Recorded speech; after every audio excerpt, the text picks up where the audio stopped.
Joe Rogan Podcast. Check it out. The Joe Rogan Experience. Train by day, Joe Rogan Podcast by night, all day.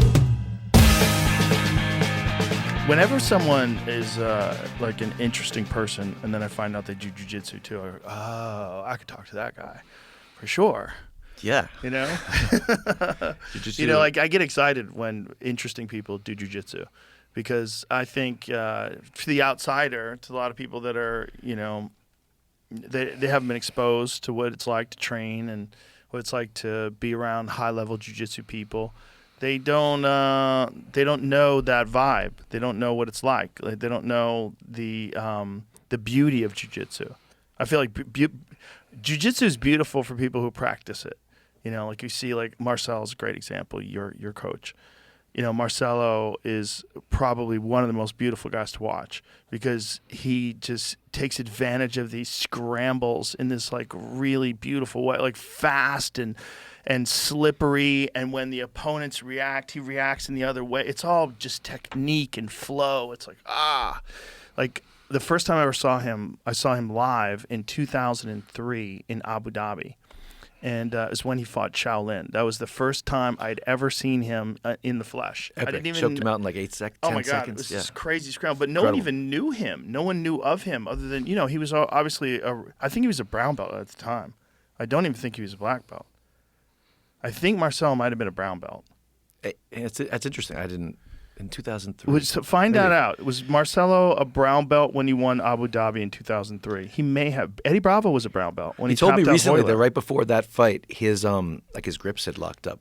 So he went into that fight. It looks incredible. Just that arm drag, take the back, choked him out in his, like, seconds. hands? Yeah, his like grips from the fight before were like. Oh wow. Yeah, when Eddie beat Hoyler, he was a brown belt. Yep. Wow. Yeah, John Jock took his black belt off of his own waist and put it on Eddie. Amazing.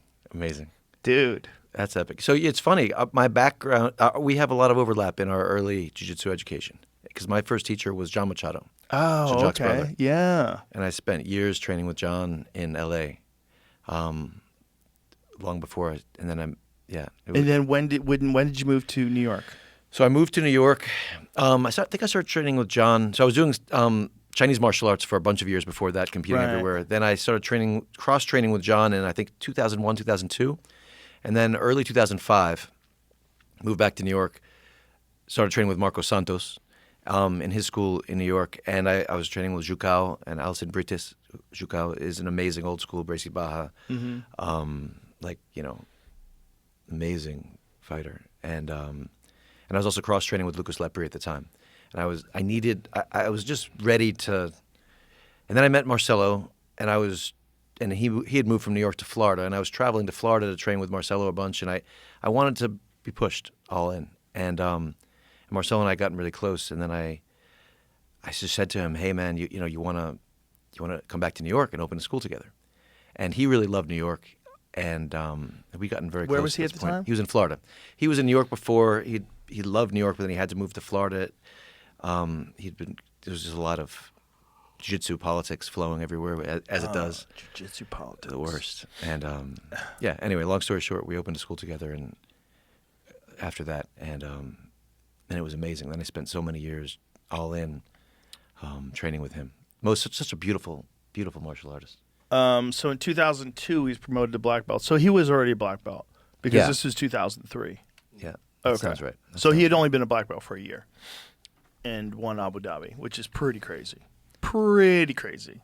Just that. I mean, didn't just beat Shaolin, won the entire division, and just looked like anybody had ever seen. Just the scrambles and his ability to arm drag and take the back, and then once he gets to your side, the ability to transition to the back is just phenomenal. And he spends his whole jiu-jitsu life he spent in the scramble, in transition, and that was really a philosophy of his. Have you seen that old school Arte Suave clip? Remember the old documentaries Arte Suave from back in the day around him as a young teenager training at Faber Gugel's school in Sao Paulo, and it was so interesting because even then you could see him. He never held position. He always let opponents move. It'd be fun to pull that up maybe at one point. Interesting. Like he never is a core principle of his was to allow the opponent to move and spend as much training time as possible in transition. And while most jiu-jitsu guys, as you know, as they're coming up the ranks, Control. egos, they're controlling, they're holding guys. Yeah. And, And is this him? Yeah, He's already a RK1. black belt here. Yeah, this is after he moved to start training with Fabio in Sao Paulo. And it's such a beautiful thing because if you watch his style, he's not in this moment actually. Now he's fully now controlling. he's fully controlling. But, But most of the time he's scrambling. yeah, he's scrambling. Did you explain why? Well, you're maximizing time spent in the in-between. I mean, I think in the martial arts, people are so focused on position when they're learning. Position, position, position. But the in-between is where the real virtuosity happens, don't you? Interesting. And so he maximized his time in the in-between. So in stand-up fighting, that would be like footwork and angles. It'd be similar to that. Because the most important thing about any kind of combat sport in terms of striking sports is to be in a better position to land a shot and be in a better position to defend. So if you're fighting southpaw to orthodox, you always want to make sure that if you're southpaw, your foot is on the outside of your opponent's leg. That way your opponent has to kind of cross over to try to hit you, but you're in a position to hit them on the blind side. And the best ever at that is Vasily Lomachenko. Because Lomachenko, when he was young, his father made him stop boxing for 2 years and just study Ukrainian dance. Really? Mm-hmm. So for 2 years, he just did Ukrainian dance. And his foot, have you ever seen him box? No. Oh, my God. Pull up a Lomachenko highlight. It's all about movement and position with this guy. It's all about when you punch, he's going to make you react this way, and then he's going to go that way, and then he's going to spin sideways, and he'll be behind you. So this is Lomachenko. Like, the way he moves is so different. It's almost like he's got just a radar for like where their punches are coming from, and knows exactly where to put his feet at all times. No matter what they do, he knows what they're going to do. But when you watch his like footwork, it's the most extraordinary thing because his ability to give you all sorts of different reads, like incredible. I mean, he won a world title, I think, in his 4th pro fight. Unbelievable amateur record. But it's just the movement, like he's never right in front of you. He's always off to the side. He's always moving around. He jumps in and out, and it's with perfect precision. Like a lot of times when guys do a lot of footwork and movement, there's points in that transition where they're off balance, where they can't really throw a punch, or their footwork is out of position, or they're leaning too far over on this side. He's never off balance. He's never out of position. He's always slide to side, pop, pop, slide to side, pop, pop. And you never know where the fuck he is. He's a magician. It's fascinating to watch him fight. And very few people have tried to incorporate that. Like you see some of his movement. It's just the way he's able to fool the best fighters in the world and just have a level of movement that they just don't really understand what to do with. They get baffled by it because everything is coming from different angles. It's never I'm charging straight forward at you trying to destroy you. Everything is angles and movement. Virtuosity is so beautiful to watch. Oh, in it's anything. incredible in anything. In anything. When you watch someone who's just unbelievably extraordinary and unique in their whatever their discipline is, it's always fascinating to watch. This episode is brought to you by Intuit TurboTax. We're all just trying to level up, right? I'm always trying to push myself, whether it's training, learning something new, or just trying to be a better human. You put in work physically, mentally, and over time, you evolve. It's 2025. Doing your taxes has evolved too. Just like we put in the work to level up, TurboTax has put in the work to make taxes effortless. Because now taxes is getting matched up with a TurboTax Live expert who has the latest tech. With that, they can cross-check millions of data points to make sure that your return is 100% accurate. That means you get the best possible outcome this tax season for your unique tax situation. all while you go about your day. It's 2025. It's time to file like it. Now, this is taxes. Intuit TurboTax. Get an expert now at turbotax.com. One way I relate to the transitional training is through frames. It's like a process of building more frames. We have position, and for some people there'll be no space in between. But if you spend your time playing in the transitional space between, you build up frames like an illusionist. I know you remember you spoke to Darren Brown back in the day. Yes. Great illusionists, magicians, mind control guys. They have the ability to see in frames that we don't have the ability to see, and so it seems like magic. It seems like illusion. Yeah. When martial artists are called mystical, right? It's because people don't understand what they're doing for the most part, technically, and they have frames where others don't have frames. So they have more options, it's like having a language and you have access to a larger vocabulary. Yeah. I think that's right. Yeah. I think that's right. And it's like if you think about you're engaging with an illusionist who has done something, has spent hundreds of hours in a certain specific routine, and you're seeing it for the first time. Mm-hmm. They just have immense knowledge where you have none. They have more frames, and they can play in frames that you don't have, and it seems like something's coming from the sky. Well, that's where Eddie Bravo had a pretty significant contribution to jiu-jitsu, because he was so creative in some of his attacks and some of the things that he developed, particularly off his back. Like the rubber guard variations, they were so systematic and so, like, if you got good at it, it was surprising to anybody who didn't understand what you were doing, because they didn't know these positions well. Yeah. So if you got, like, there's this kid named Jeremiah Vance who's one of Eddie's best guard players, and there's a highlight reel of his submissions off of his back, his rubber guard submissions. Mm-hmm. And if you don't have a person that you train with, if you train at a traditional school and you don't understand these positions, you don't know how good someone can be at it, there's times where you don't think you're vulnerable, where you're incredibly vulnerable. Like the difference between a really good guard player in MMA and like Paul Craig, for example, he submitted some of the best two world champions off of his back in the light heavyweight division, Jamal Hill and the current champion Ankalaev. Ankalaev's only defeat is to Paul Craig, because he's just wicked off of his back. So everybody feels comfortable. In MMA, there's only a couple guys like Oliveira. You got to really watch your P's and Q's. There's a few guys that are just wicked off of their back, but no one's like Paul Craig. And so if you're just used to fighting regular guys off of their back, and you get in guard, and you get a little cocky, you extend an arm to try to land a punch, and then all of a sudden his legs are wrapped around your fucking neck. And you're like, oh, Jesus, how did this happen so quick? Because he's just got that technique is just so tightened up. It just locks it up so fast. It's fascinating to watch the difference between like a really good guard player and someone is just a regular MMA fighter who knows how to do a triangle but really doesn't have like the elaborate setups. Many ways, that's on a large scale what Royce was doing back in the day. Sure. Right? First coming into MMA. No one had any idea what he was doing. They were going grabbing on. his gi. Think they had a huge advantage. But they were entering his terrain. And then when we were training in the early days, there was so much closed-mindedness about leg locks. Mm-hmm. So the leg lock game was outside of the conceptual scheme to so many jiu-jitsu guys. It was forbidden. It was forbidden. So they'd get caught. It's like that dogma.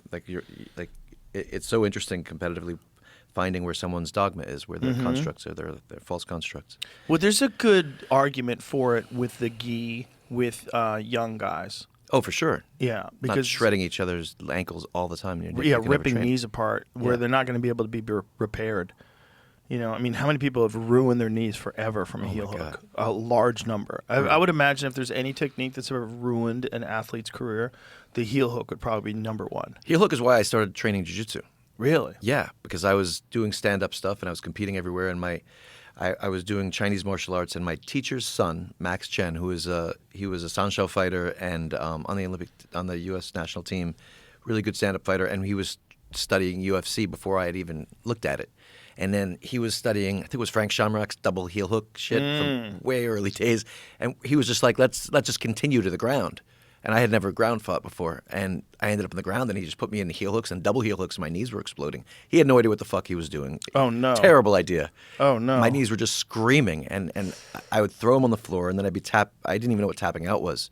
I had never grappled before. Oh, no. You didn't even know how to grapple and put you in a heel hook. Nothing. That's so awful. The first submission I felt in my life was like the heel hook 20 times. Somehow my ACL didn't shred.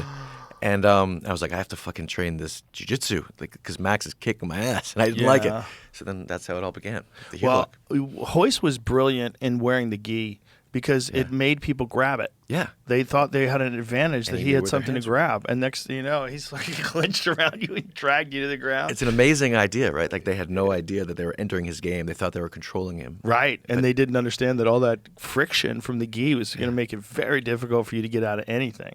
You're And not he was so used to slipping people out. grabbing him. He spent his life people grabbing him. Yeah. Like, they entered his river. That changed the whole world, didn't it? Oh, my God. Changed the whole world. awesome. Changed what street fights look like. Changed everything. Those first UFCs were just wild. Nuts. Wild. Just the bizarre. The first UFC I worked was UFC 12 Yeah. in Dothan, Alabama. Yeah. I had to take a propeller plane. I had to fly into, I think we flew into Birmingham or somewhere, and then we had to take a propeller plane to Dothan. I was like, what am I doing?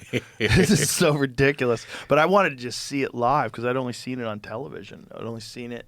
I'd never seen a live cage fight before. I'm like, this has got to be crazy. So UFC 12, how long after the first was that?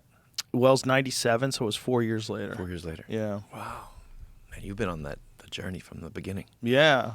It was, Epic. Everybody was like, what are you doing? Don't be associated with this. So many people were telling me not to be associated with it. It was like I was doing snuff films or something. You know, it's like, why are you doing this? You're an actor. Like, I was like, okay, I don't know what to tell you. Yeah. I like it. I want to go watch. I needed to see it. And were you training at that point? Oh, 97? yeah. I'd already started doing jiu-jitsu. I started jiu-jitsu in 96. You were training at Hickson's then, right? Started at Hickson's, and then I went from Hickson's to Carlson Gracie's. I didn't know. I thought all Gracies were the same. Like this Gracie's closer. I'll go to this Gracie. They all love each other. And I'd also say, I didn't understand. They were fight. They were all tooth and claw at each other back then. I didn't know that. I knew Carlson's from, I think the show was Extreme Fighting, the John Peretti show. So John Peretti, who worked for the UFC, then branched off and had another thing called Extreme Fighting, and that's where Conan Silveira came from, and a bunch of like elite UFC fighters. Mario Sperry fought his first fights over there. So it was like a really good competitive organization that was like right up there with the UFC back in the day. And so Carlson Gracie's name was on that all the time, and they showed some training footage of them training. So I found out about that place, and that was right when Vitor Belfort was emerging. So Vitor was 19, so I was training at the same He was amazing. gym as Vitor. It was incredible. Just watching him train, you know, he was a freak, like just an athletic freak at 19. He was so fast. Yeah. Just so fast and with his hands, and everybody knew he was a black belt under Carlson Gracie, so everybody expected just jiu-jitsu. And this guy comes out with little MMA gloves on and just starts tuning people up on the feet. And you're like, whoa, a black belt who can do that? Like, where's this coming from? Like, this is a totally new thing. So that was the first fight that I attended. And that was the first fight I worked. Wow. UFC 12. Wow. It was nuts. This theme of transitions and developing frames where other people don't have them, like it's so interesting how it's manifested in every art. In everything. Like I remember when I was playing chess, because I was a chess player from age 6 to 23. That was my first art. Well, you weren't just a chess player. You were a chess player they made a movie about, dude. Yeah. I gotta say didn't have much to do with me, man. Well, they did that, Searching for Bobby Fischer is about you, bro. Yeah. You know, which has got to be weird. Many moons ago. That was fucking weird. Was it weird, the dramatic representation of your life versus the real life? Like, what is that juxtaposition like? Is it bizarre watching a fake version of you on television or on a screen, rather? And did you have, like, a feeling like, am I that person? I'm not that person. Like, I'm me. This is not really me, but it's about me. Yeah. So the book came out when I was 11 years old. My dad actually wrote the book. He was a writer, and he ended up just writing about the journey from me starting to play chess to winning my first national championship. And when the book came out, it felt like I read it, and it felt true. I was a little pissed off because I didn't want people to know when I cried. I was an 11-year-old. I didn't want to be vulnerable, right? But like that felt like, and that was my first real thrust into like some degree of spotlight. And I was the national champion at that point, and I was each year for those years. So like I was at the top of the chess world, the youth chess world, and then I had the movie come out, the book came out, and then when the movie came out, it was a shit show. I hated the movie when it first came out. Why'd you hate it? Because I thought it had nothing to do with my life. Years later, I was able to see it as a work of art separate from my life and see it that way. And I was able to see how it was thematically true in many ways to themes in my life. But like my first teacher, Bruce Pandolfini, who's still a very dear friend of mine, Ben Kingsley played him as this mean guy. And, Right. And I've had terrible coaches in my life. I've had coaches who were super destructive. But Bruce wasn't. He was beautiful and loving and helped me discover my love for chess. My first coaches were the Hustlers in Washington Square Park and Bruce Pandolfini together. And the way that was represented, I didn't like it. They also combined a bunch of characters in Washington Square Park, the Hustlers, they combined them into one in a way that, you know, was thematically true but didn't feel... So like when you're a kid, you're a teenager, you see all the difference. A movie comes out about your life. You see all the differences as opposed to the similarities. And it was... Yeah, and I felt really guilty about it relative to Bruce. That was a big part of it because I love Bruce. Did you talk to him about it? Oh, yeah. What was his take on it? I mean, Was he named Bruce in the movie? yeah, he was named Bruce in the movie, and he honestly, he loved it. I mean, it put him in the spotlight as like the chess teacher in the country, in the world. So he rolled with it really well. I was just sensitive to all these mean-spirited things that happened between us in the film that never happened in life. Right. And years later, like those things did happen to me. And actually, during those years, when it came out, they were happening to me then. What was interesting is I had some really destructive coaches during that time. And I didn't put that on Bruce. But also what happened with the movie is that I loved chess so deeply. It was my first form of self-expression. And up until the film came out, it was just sort of this preconscious, innocent form of play, of battle, of like it was my jiu-jitsu mats. It was I fucking loved it. And then the movie is what pulled me into self-consciousness for the first time. I started thinking about, instead of losing myself in thought, I started thinking about how I looked to groupies, to cameras, to the rest. And so like I moved from self-expression to self-consciousness to being locked up. And then, you know, and I didn't ask for it. I didn't decide I want to have a movie. This thing was done. And it was ultimately, I mean, I'm grateful for it. From my perspective now, the existential crisis that happened was awesome for me. It forced me to become more complicated as a human and integrate a sense of consciousness into my relationship to something. So my perspective on it now is that it was a beautiful journey. It made me grapple with a lot of shit. I didn't become reliant on a flower garden in order to have a deep relationship to an art.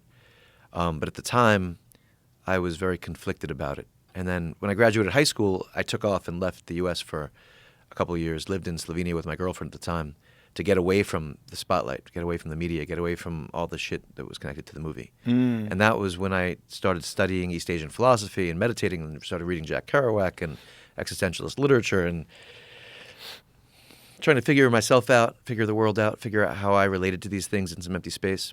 What's a tremendous burden to place upon a young person to take their life, which is essentially anonymous, you know, to the general public, you know, known in the chess world, obviously, but in the general public, Yeah. anonymous, and then all of a sudden a movie star. And not a movie star in the sense that you're on the screen, but it's about you, which is probably even weirder. So you have these false expectations or false narratives of how your life played out and who the people and who the piece. And so everywhere you run into people, they have a version of you that they've seen that's not real, And they think they know you very intimately, which is weird. but they don't. Same, I mean, with you, you're so public, right?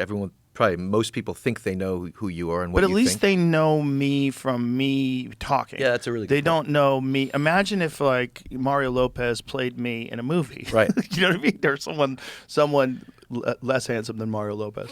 But and then you would have this thing where like, oh, you're the guy that guy played in the movie. And I'd be like, yeah, but that's not really that's not really me.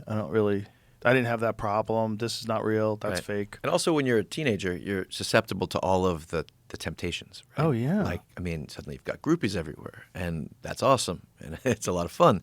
But it's not necessarily consistent with sitting for 6 hours at a time in competition playing chess. No, With, it's probably like, destructive to it, right? Quite destructive. Yeah, which is interesting, and you have to integrate all of that. How old were you when the film came out? 15. Yeah, that is a crazy time to get any kind of attention because you're just getting testosterone for the first time. You're like, what is all this, right? Yeah. And your body's growing. And it you're was flowing hard. Yeah, and you're becoming a man. Now all of a sudden girls like you. Like, what? Yeah. What is this about? This is craziness. I already had a very strange life because, and I think like a foundational part of my psychology came from, so I started playing chess when I was 6 years old. By the time I was 7, I was the top-rated player for my age in the country. My first national championship, I got my ass kicked, which was tremendous. It was great. Last round, I lost last round of my first nationals. I lost to the guy who later became my best friend for many, many years, David Arnett. And you say tremendous because was that like a jumping point for improvement for you?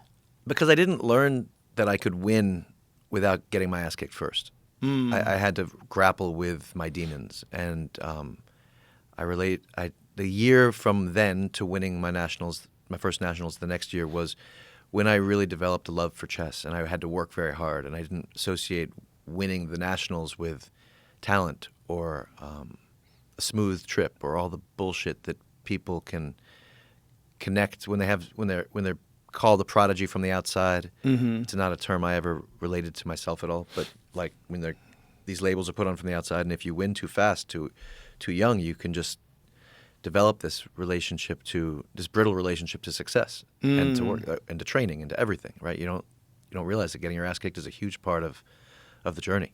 That's a problem with very talented fighters as well. A lot of very talented martial artists, they never develop the discipline to truly become great because like from the very beginning they had whatever the advantage was, whether it's a speed advantage, a strength advantage. I mean, genetics plays such a large part in martial arts success. You know, if you have someone who's an elite mind, who is incredibly disciplined and also has great genetics, you get a Mike Tyson. Well, that's amazing. Yeah. You can have that combination. Yeah. That's what you're looking for. That's what you're looking for. But if you don't have that, and Mike Tyson is competing in your division, you're fucked. Like you can be really disciplined, but like so genetics do they do play a factor. Circumstances, coaching, there's a lot of different factors. But if you're a real prodigy, and there are people out there that are just extraordinary from the beginning, I find that if success comes too quickly, you don't develop the mettle to really push through boundaries and reach new levels.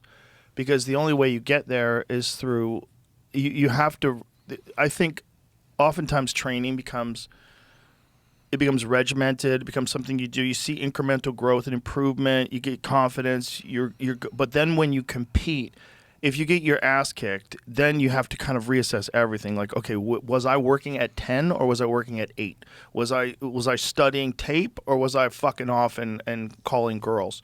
You know, was I paying attention to my training routine and my recovery, or was I just training and partying? Like, what was I doing wrong? Like, what led this person to land those shots? What led this person to beat me? Yeah. And if you don't have those moments where you lose, I don't think you ever really achieve your true potential because you have to be challenged. And the best expression of challenge is total humiliating defeat. Absolutely. Yeah. And so consistently, the biggest losses, the most crushing losses are what lead to the biggest wins later. Yes. Sometimes many years later, but it like that. And people often, I remember I was giving a simultaneous chess exhibition for a charity when, in my 20s somewhere, and this guy introduced his son, and he said his son hadn't lost a chess game in 2 years, and he was so proud. And it's just like I knew it was a fucking train wreck. I mean, the kid obviously just was only choosing people to play who he could beat. Wouldn't compete up in tournaments. Would only play down. And he was the only kid who didn't want to play against me in the simul. And so his life was protecting this perfect thing, right? Oh. People who don't lose.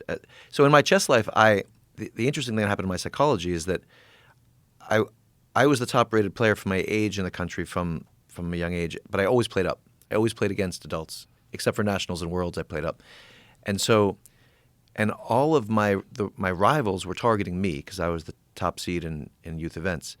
But their coaches and were much stronger players than me. They were adult international masters, grandmasters, and they could see all my weaknesses, psychological, technical, everything. And so if I ever made a mistake, the weakness was exploited until I took it on. And so I developed from a really young age this relationship to training, which was if I didn't take on my weakness, I got my ass kicked and I felt pain. And so not taking on my weakness became outside of my conceptual scheme. So from age 8, and it can be a blind spot, like today in life, like a criticism of me that certain loved ones would have is that I love training. I love pushing my limits as a way of life in whatever I'm doing. If it was chess, if it was fighting, now it's foiling, surfing, and then foiling in the biggest waves I can find. And like just if I'm playing at my edge, I feel it feels beautiful. It feels like where I want to be. But the comfort zone doesn't feel beautiful. And to me, that works really well. But it's a big part of like my foundation in that was when being 8 years old and being targeted 8, 9, 10, 11, 12, 13, my whole life. And it wasn't until recently that I realized that it was actually outside of my conceptual scheme not to take on the weakness because it was just connected to pain from such a young age as a competitor. And there's no luck in chess. There's no fucking luck in chess. If you have like if you're playing chess, if you have an opening repertoire that's massive and you go into a game and there's one little place that there's a weakness and you don't want your opponent to go, he always fucking finds it. You don't know why. You never like make a move and hope he doesn't see it. Or let's set this trap and it's not the best move, but maybe he'll fall into it. No, that never works at a high level. So you have to take your shit on. So you associate not taking it on with pain. Yeah, I don't anymore. I did young, and now I don't associate it with anything. I just don't do it. Right. Yeah. Unless I try. That's a better way to handle it. To recognize there's a real process. There's the right way to do this. It's the only way to do this. So don't even think about the other way. Right. But if it's kind of driving you, for me, I think it's healthier for me to recognize that pattern in myself and then roll with it, as opposed to just not even see, like, that it's there. That it's there. Right. Yeah. Well, yeah. Acknowledge. Well, you have to have acknowledgement of it because you have memories. Like if I'm cooking a turkey, I have to cook a world-class turkey. I have a friend, Jim Detmer, who says to me, Josh, what you have to do is cook a terrible turkey. Just cook an average turkey. Don't crush it. In other words, like don't. It's an interesting thing when you become present to the fact that you have this like youthful story running through everything you do, and you can choose to live that way. But it's good for it to be a choice as opposed to just driving you. It's definitely good for it to be a choice. It's always good for it to be a choice because sometimes life will, there's a curve that you have to take and you have to put something aside for a bit or maybe forever. And you have to be able to transition to something else. And if you can't do that, then you'll be stuck. Yeah. And you see a lot of that with martial arts people. Most of us at a certain point in time realize that injuries are not just inevitable, but at a certain point in time you go, maybe I should stop doing this. Because training, no matter what you do, training is all about you using your body as a weapon and someone using their body as a weapon, whether it's martial arts like stand-up fighting or whether it's jiu-jitsu, it's the same thing. You're trying to isolate joints, you're trying to cut off blood, and you're resisting all these things, and all the weak points get exposed. Shoulders, knees, ankles, back, neck, all those things get exposed. And if you're a meathead, like I have been in the past, you train through injuries, and they get chronic, and then you get to a certain point where you're like, what am I doing? And if you can't transition to something else, if you can't find something else to do with your time, then you're a cripple. Then you're getting your 10th surgery on your back, and you're still trying to train. And everybody's like, look at Bob, he's crazy. He's got all his discs fused, but he's still training. Like, maybe Bob shouldn't be training. Like, maybe Bob's going to break something else now. Like, maybe it's time to move on to something else. And if you don't have this ability to constantly take on new projects and be excited by different things, you're going to have a shallow life. Like, life has so many challenges and so many fascinating things to dive into. For you now, it's foiling. For a while, jiu-jitsu, chess, like anything like that. You'll find something else like that. When it comes to college basketball and March Mania, one thing is for sure, nothing's for sure. Upsets, buzzer beaters, Cinderella's advancing, top seeds going home early. It's all going to happen. Bet the unexpected every upset every day with DraftKings Sportsbook. With live betting, exclusive content, promos, and parlays, DraftKings is the ultimate college basketball destination for March. First time? Here's something special just for you. New DraftKings customers bet $5 to get $200 in bonus bets instantly. Bet the unexpected with DraftKings Sportsbook. Download the DraftKings Sportsbook app and use the code Rogan. That's code Rogan for new customers to get $200 in bonus bets when you bet just $5.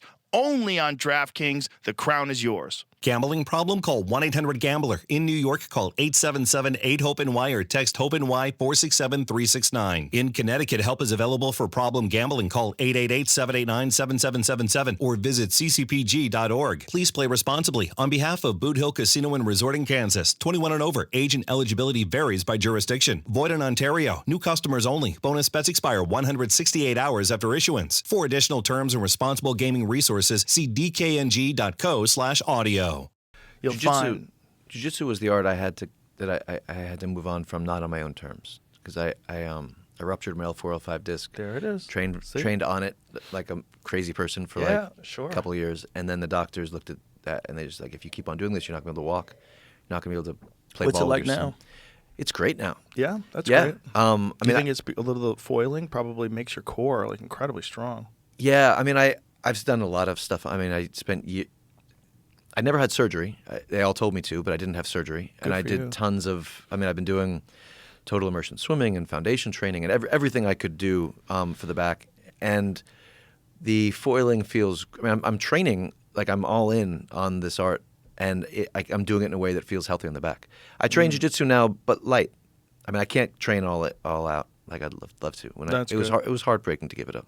It I is was hard. And, yeah. and I was so madly in love and all in with Marcelo, and having that, like, I was at that part of the learning process, which is where I get good at the learning process, which is like toward the higher levels of something. That's where I'm best at learning. Did you have a small injury that got worse over time, or did you have a significant moment where you realized you hurt it? I was so stupid. No, it was a significant moment. I was position sparring. Marcelo wasn't. We were at our school in New York. It was a week before my eldest son Jack was born. So it was a bit over 13 years ago. Marcelo was gone. I was at the school.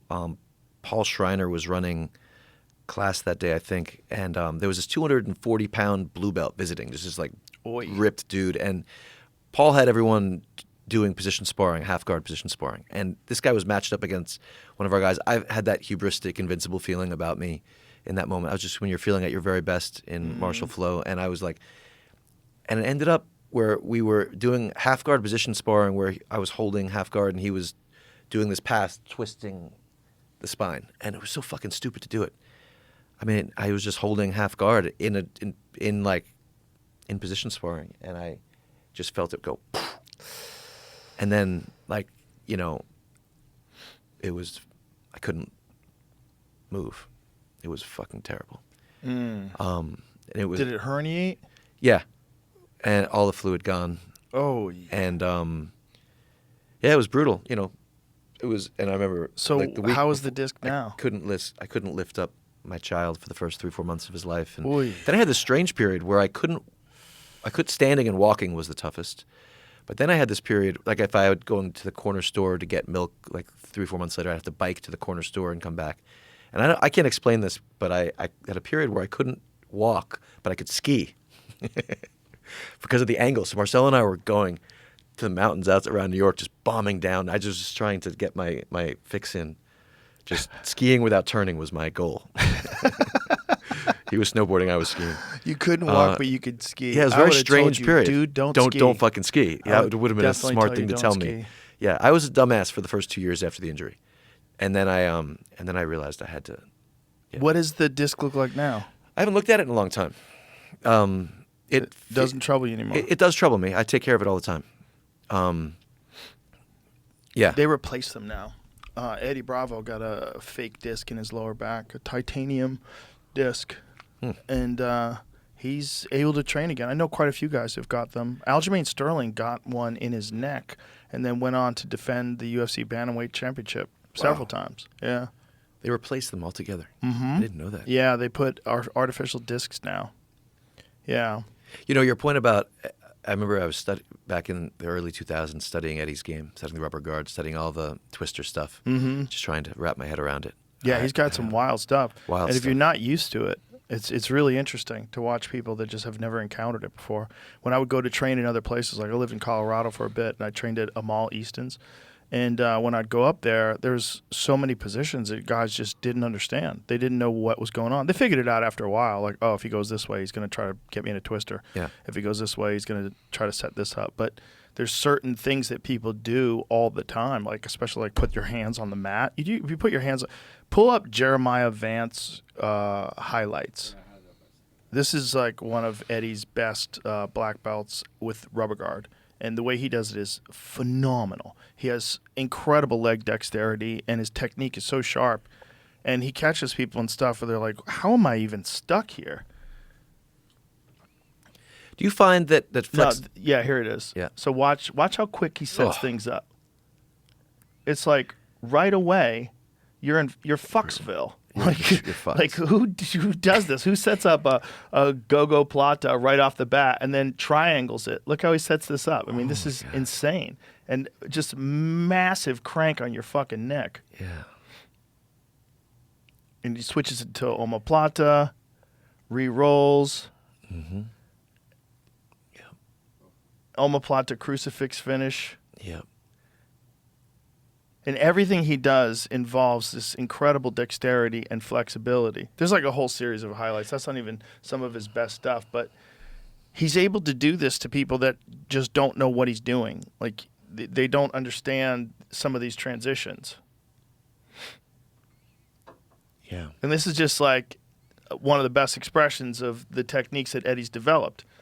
So like Jeremiah's fantastic at that. Like this particular technique of being able to isolate the omoplata and then secure a choke in the transition. He does this to everybody. Look at how this transition right here. Brutal. It's so nasty. Yeah. It's so nasty, and you don't know what the fuck you're doing. How am I getting out of this? I mean, he just hits this over and over and over on people. And so many times when people go for an omoplata, people say, okay, worst case scenario, I might roll out of this and wind up on my back in side control. But not with him. Yeah. No, with him, you're like, this is like, Fucked. you're really close to checkmate from the moment the omoplata is set up from a position where you're defending. So you're defending correctly from the omoplata, and that winds up setting up this choke. What was how do you feel about Ryan Hall's game in MMA? Like because he's entering the MMA game. Oh, he's right? been in the MMA game for quite a while. Yeah, I know. Yeah. No, but I mean, when he entered the game, he came into it with a repertoire that was so unusual for Very unusual. Right. Well, Yeah. he's really, really smart, obviously. Yeah. And when you see his style, the problem with his style, in my opinion, is it's so jiu-jitsu heavy that he's vulnerable when he's fighting world-class strikers. Like Ilia Topuria smashed him. Yeah. And it was a horrible, horrible knockout. And it's because Ilia's a legit Brazilian Jiu-Jitsu black belt, but also like way more technical on the feet. And when you're fighting a guy who's just any one mistake you make in striking, it is a concussion. Any one mistake, boom, a big hand's coming, a knee's coming, a kick's coming. It's like something's coming if you make mistakes. It's just like being a blue belt rolling with a high-level black belt. It's the same thing. Yeah. It's like you're just way too vulnerable. So his jiu-jitsu is off the charts, but his stand-up is not at the level of his jiu-jitsu. And that's just a real problem today. Yeah. It's you can kind of be a specialist if you're a striker. A striker, like, there's a few guys that can pull it off if they're really strong and they have good takedown defense. Like Pereira is the best example, right? 2-division world champion kickboxer, comes over, dominates, becomes a 2-division UFC champion as a striker because every fight starts standing up. But if you don't know how to strike, every fight starts standing up. So the beginning of the fight is always something you're not good at. And if you're getting tagged at the very beginning of the fight and now you're in desperation mode, and all this person has to do, it's an enormous space they're fighting in, the octagon. And the cage of the octagon actually makes it easier to get up if someone takes you down. So there's a lot of elements that wouldn't even exist if you had a flat surface with no walls. So it's easier to defend. It's easier to move around because it's an enormous surface. So you're now chasing this person, and you might have already gotten a concussion. You might have already been rocked. So you're already like a little out of it, and now you're like desperado mode. It's just a bad place to be. Like, you have to have world-class striking to compete at a world-class level in MMA at this point. Yeah. You have to have something. At the very least, you have to be really good defensively, really good. But then you're just going to get picked apart on the feet. Yeah. Your legs are going to get kicked. You're going to get brutalized. Yeah, you have to be a really good striker. And Ryan is one of those guys that's a specialist. And, you know, he tapped a lot. I mean, tapped BJ Penn in like 10 seconds. Mm-hmm. He's tapped a lot of guys. When he gets a hold of you, you're in this complex web of transitions and techniques that if you're just a regular MMA fighter who trains jiu-jitsu 3 times a week, you're not going to know what he's doing. Yeah. He's a brilliant guy. He trained at our school in New York, I think, from 2010, 2012, that range. And it was so interesting watching him and Marcelo. Because Ryan had a huge amount of humility relative to Marcelo. And he wanted to train with him. And Marcelo was so curious about Ryan's game. But Marcelo never studied anyone's game. A core principle of Marcelo is if you study my game, you enter my game, and no one will be better at my game than me. And so when in competition, guys would be studying tape of everybody. He would never study anyone's tape, never study anyone's fights, but he'd watch the fight before they went against him, and he'd pick up on some kind of elemental read. He has this he's what I call a low rep learner. His ability to learn from a single repetition is just unbelievable.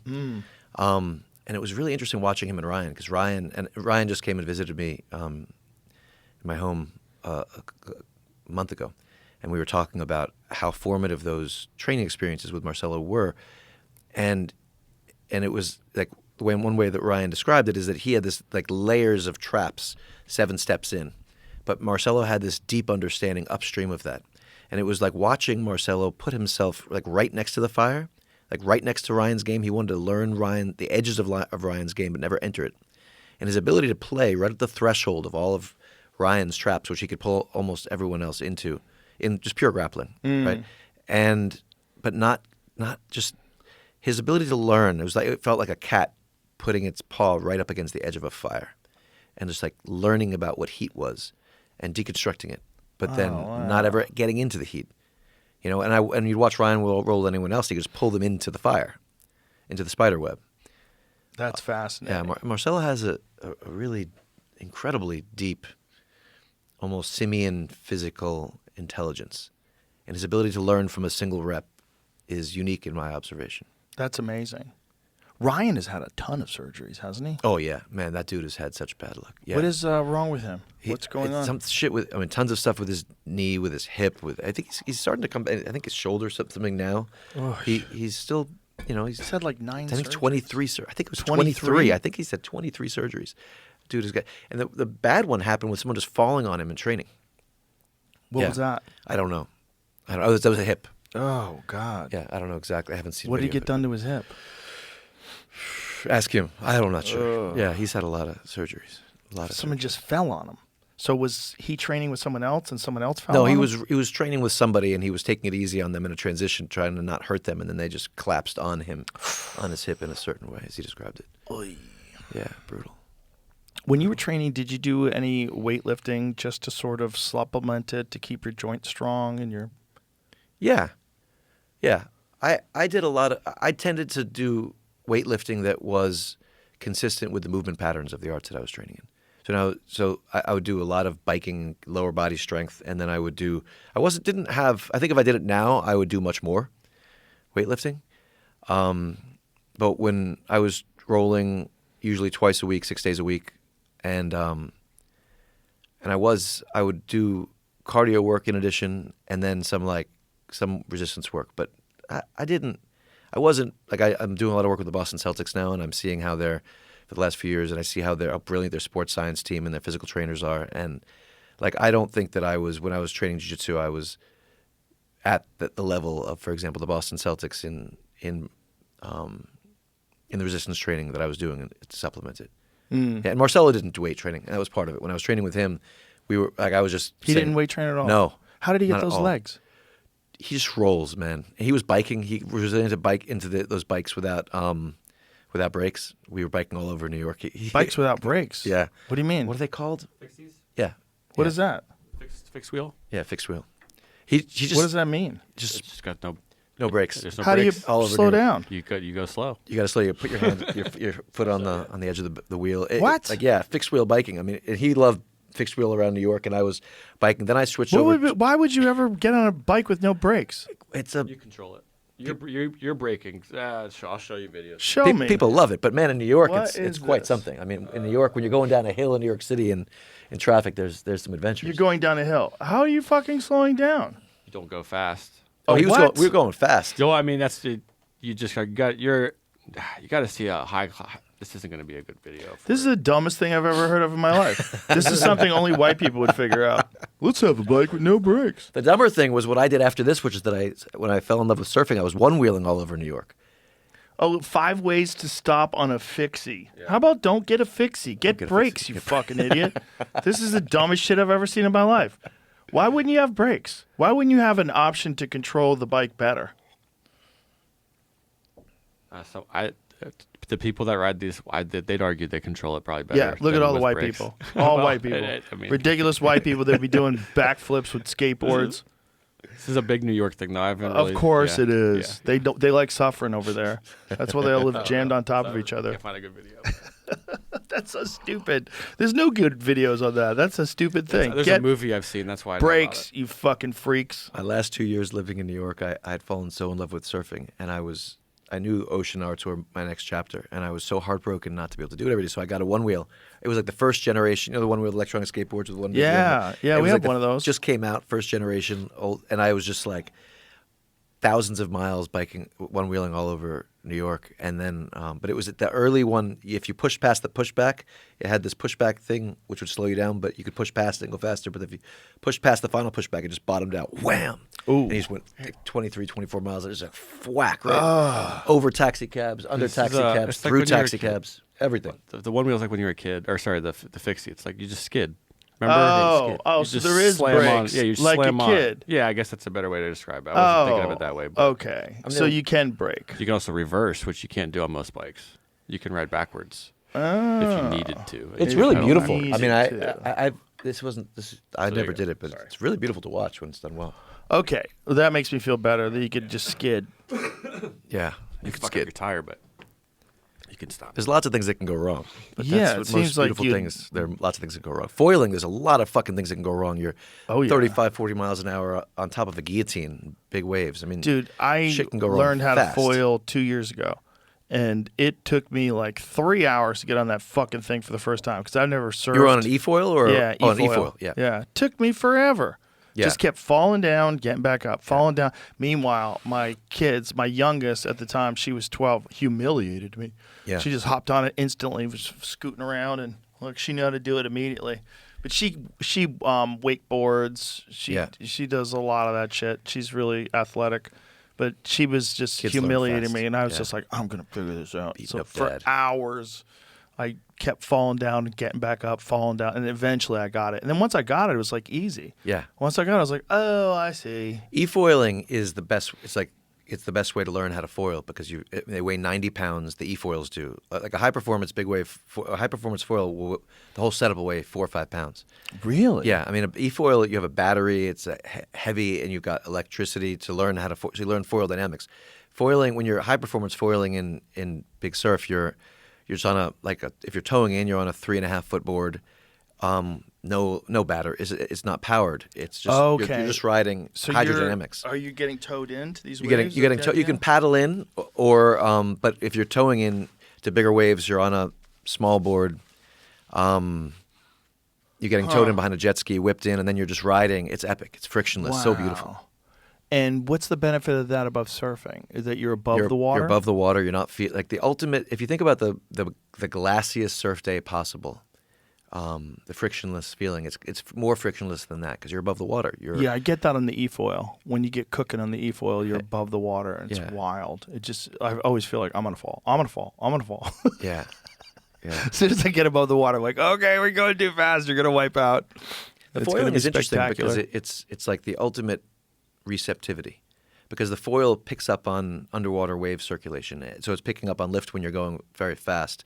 And also when you're in a wave, the waves have have upward circulation at the face of the wave, and you get to the top of the wave, it accelerates, and so your foil is riding the underwater currents, and you're receiving. It's so amplified. So like tiny little movements have big effect on the thing. So like the surf movement would be very big, and the foil movement is very subtle of the body mechanic. And then you learn to really crank into it, and it's limitless. You can do open water foiling, crossing oceans on long high aspect wings, riding open ocean swells, and you can push. Like high performance foiling is just like high performance surfing. The lines you can draw, the turns are epic, the G's are crazy. So you're just all in on this, huh? Oh yeah, I'm all in on this. Is this an everyday thing for you? Yes, every day. Same as jiu-jitsu, 6 days a week, twice a day if possible. Really? Yeah. Wow. Yeah. Wow. Do you have goals? Virtuosity. Yeah, I competed my whole life, and so now I live, like I train the way I would if I was in a world championship training camp. That's as a way of hilarious. life, With and I'm foiling, who crazy else is fucking doing guy. that? Just a couple lunatics. How many other people are foiling like they're training for a world championship activity? Yeah, but the interesting thing is like I love it. But all these arts to me are connected. That's the strange thing about my art, like chess, Chinese martial arts, jiu-jitsu, surfing, foiling. To me, the fascinating thing when you get toward the pinnacle of an art is that you start to experience, at least from my perspective, that the apexes of these arts are much closer to one another than lower down in the mountain of the same art. So people who are virtuosos in various fields are often speaking a much more similar language than people who are at lower levels of the same art than they're training. Yeah. And like when I think about chess, I related to chess through core principles, and those principles manifest in the martial arts. I remember that I had this when I wrote my first book, my second book, The Art of Learning. It was about my experience of crossing over my level from chess into the Chinese martial arts, and I had this really interesting experience where I was giving a simultaneous chess exhibition, playing 40 games at once in a charity for Duchenne muscular dystrophy. But I was at that point I'd been training martial arts for 2 years. And I had not been. I'd kind of moved. I was in the transition away from chess during that period, and I had this realization that I was winning these chess games, playing 40 games at once, but I was not playing chess. I was feeling flow, riding space left behind. I was riding the energetic wave of the game like I would if we were flowing on the mats, but I was making chess moves, and I realized that these arts had become fundamentally connected, and then that became like an area of interest and of exploration. I started making what I was doing unconsciously more and more conscious. And now when I relate to like chess, I don't move chess pieces anymore, but chess is manifest in everything that I do, as is jiu-jitsu. And as is like in the ocean arts, I'm manifesting these other arts, the core principles I've experienced through them all the time. And that's one of the things that I've been puzzled by for many years is why chess is so fucking hard. Like chess has no luck. The best chess players in the world are so brilliant at what they do. I listened to your episode with Magnus Carlsen. Enjoyed that. He was great. Yeah, that was cool. Like someone like Magnus, he's so fucking good at what he does. Such a virtuoso. But if you look at like the top 100 or top 1,000 chess players, they're tremendously strong. But when they try to translate their ability to other fields, they often can't. And it's surprising. And I've tried to figure out why for a lot of years, because you'd think like if you're able to just be so excellent at something that's super hard, you could take on something that's relatively easier and become very good at it. And I think that the reason that people often can't cross level over from one thing to the other is that they learn it in a localized language. So you can learn chess in a way which is very specific to chess, like principles that are just chess principles, or you can learn chess in a language which connects to all of life. And that won't slow down. It might accelerate your chess learning. But you can, and if children are taught games like chess or gymnastics or music or whatever else, so they're learning about that art very deeply. They're touching quality. They're pushing their limits. They're living a life of training, as I know you value very much. But they're doing so in a language which connects to the rest of life. Then they're studying thematic interconnectedness while they're studying chess or jiu-jitsu or anything else. And then they're just learning the language of excellence. Yeah. And I it's interesting because if you watch chess teachers teaching students, many of them don't do this. They teach it within like the confines of the chessboard, like a prison. And if you learn chess that way, then it's like you're living on an island and the ocean around you is like prison walls, right? But if you study chess in a way that you're learning how each chess principle connects to every other art you could ever study, then just this web of interconnectedness is forming in your mind. And then when you take on something else, you're able to cross the level over really, really naturally. And that, in many ways, that's a big part of my life's work, is the study of that interconnectedness. Do you think that it had to be a huge factor for you that you were sort of forced to reevaluate the way you interface with life when you became famous because of the film at 15? So, childhood chess player, become very well recognized, and then all of a sudden this movie, and now you have to kind of like grapple with things. And as you said, these challenges make you a more complex person. And then your ability to sort of push chess aside and try other things, do you think that's because of that? It has to be a factor in this desire to explore other things, because you're kind of thrust into this thing where your thing is now changed. Your thing is now not just flowing and learning and getting better and doing battle with chess. Now it's image and groupies and this bizarre thing that you're living up to, and you don't like it and you want to escape it. And so you have to reevaluate. And so this forced reevaluation from a young age, at 15 years old, this key developmental period as a young man, sort of opens you up to the possibilities of all sorts of different ways of living life and all sorts of different things to do with life. Yeah, a language I use for this is the passage from the pre-conscious to the post-conscious competitor or artist. And like up until 15, I would relate to myself as the pre-conscious competitor. I loved chess. It was free-flowing. I loved the battle. I loved the competition. I loved the ass-kicking and the kicking ass. I just loved the fucking battle of the thing. And then I fell in love for the first time when I was 15. The movie came out after that, and I started studying existentialist literature. I started reflecting on the absurdity of it all. I started to become present to the fact that these were just 64 squares and 32 pieces. Like, I was spending my life studying this fucking box, wooden box. Like, the construct, the absurdity of being stuck in that construct became clear to me. And then I was becoming more and more self-conscious about how what I was doing was perceived by others. And I got lost in all of that. And in many ways, like, the journey, like like, some people don't run into that for a long time. Like, there are some chess players that just become insanely strong without ever reflecting on the absurdity of the fact that they're just playing chess. And that's a great liberation. Like, that the moment you become aware of the fact that you're mortal, that you can get your ass kicked, that your arm can break, that you can die, that what you're doing is absurd, like, you get locked up by that knowledge. Right. Like, and there's so many different forms that can take. Or the moment you, like, for example, Boston Celtics, you're hungering to win a world championship, and then you win the NBA Finals.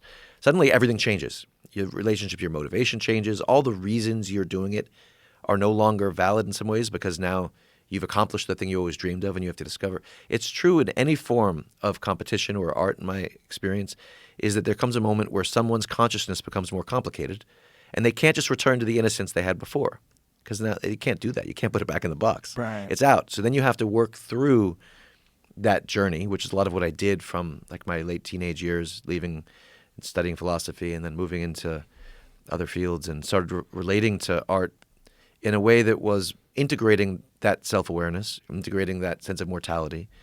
It's like when a very powerful example of this was I drowned in a pool, I guess like 9-10 years ago. I was doing hypoxic breath work, Wim Hof training in a pool. Jesus Christ. And never do Wim Hof training, everybody please, in a pool, because you're flushing the CO2 from your body, but CO2 is what gives you the urge to breathe. And so without carbon dioxide in your being, you don't feel the urge to breathe. And so I'd been a lifetime freediver, spearfishing from when I was 5-6 years old, but I was never doing hypoxic breath work before freediving. So if you're diving 80, 90, 100 feet, you're not flushing the CO2 from your body before you do so. So you still have that sense for when you need to breathe. But I was in a NYU pool. I was just swimming 50 meters back and forth underwater, and then doing this hypoxic breath work in between. And then my last recollection is being stretched out in bliss, that those tingles through your body you get from. Have you done Wim Hof training? Mm-hmm. Yeah, those tingles. Mm-hmm. Had those fucking tingles, and then I woke up 30 minutes later, what happened was that I blacked out. I was in the bottom of the pool for over 4 minutes after blacking out from shallow water blackout. Oh my God. Which should be 45 seconds to a minute, and you should be brain dead or dead because you're post shallow water blackout. I know the time it was because there was an old man at the pool who saw me in the bottom of the pool and swam one lap, and his laps were a little bit over a minute. Swam a second lap. After his third lap, he said, I'll check on him if he's still down. He thought I was holding my breath, but I was only holding my breath while swimming. So if I was still, I was fucking out. His fourth lap, after his fourth lap, he pulled me up. I was blue. Oh my God. Whole body was blue. My head was red. My body saved me. My training saved me and killed me. Sent all the blood to my brain. My eyes were blown out red, like bloodshot for 3 weeks that followed. And I remember waking up and having everyone around me and like, what the fuck is everyone? What's going on, guys? Like, what's the drama? And I was the fucking drama. Whoa. And I spent that night in the hospital going through old chess variations, trying to like test my brain. Is my brain ruined? Like, do I remember things?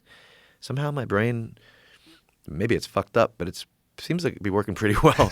And Wow. but like I can't, and that was also a big part of me realizing I had to spend my life in the ocean, because like I could feel the potential for some PTSD response. Like I could actually feel the potential trauma response, like a cloud that was washing over me. Like I could see the cloud coming, and I just fucking decided not to let it in. And I got back in the water the next day, and I just fucking, and I think that's a big part of my relationship with the ocean, is having died in water. I need to spend my life in the water. Did you have any sort of out-of-body experience or anything while you were gone? What's really fucked up about it is no.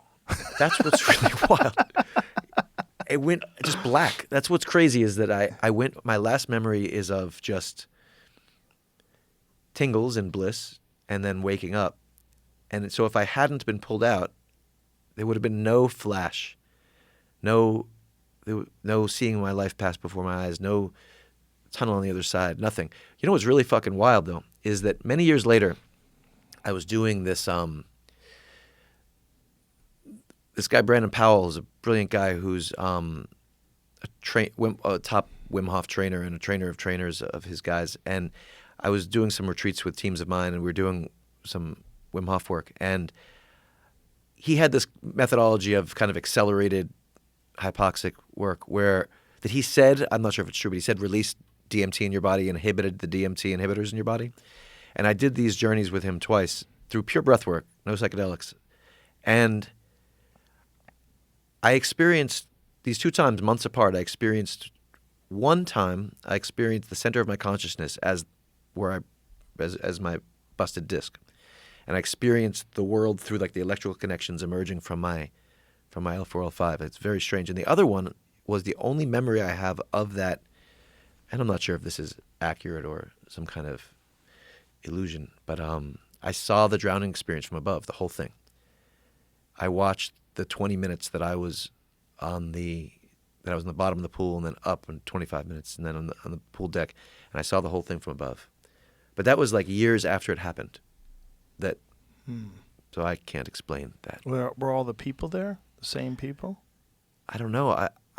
My memory of it consciously from what actually happened is so fuzzy, right? Because I just died and came back. But and then I saw it from above. I think I was mostly focused on the memory of myself.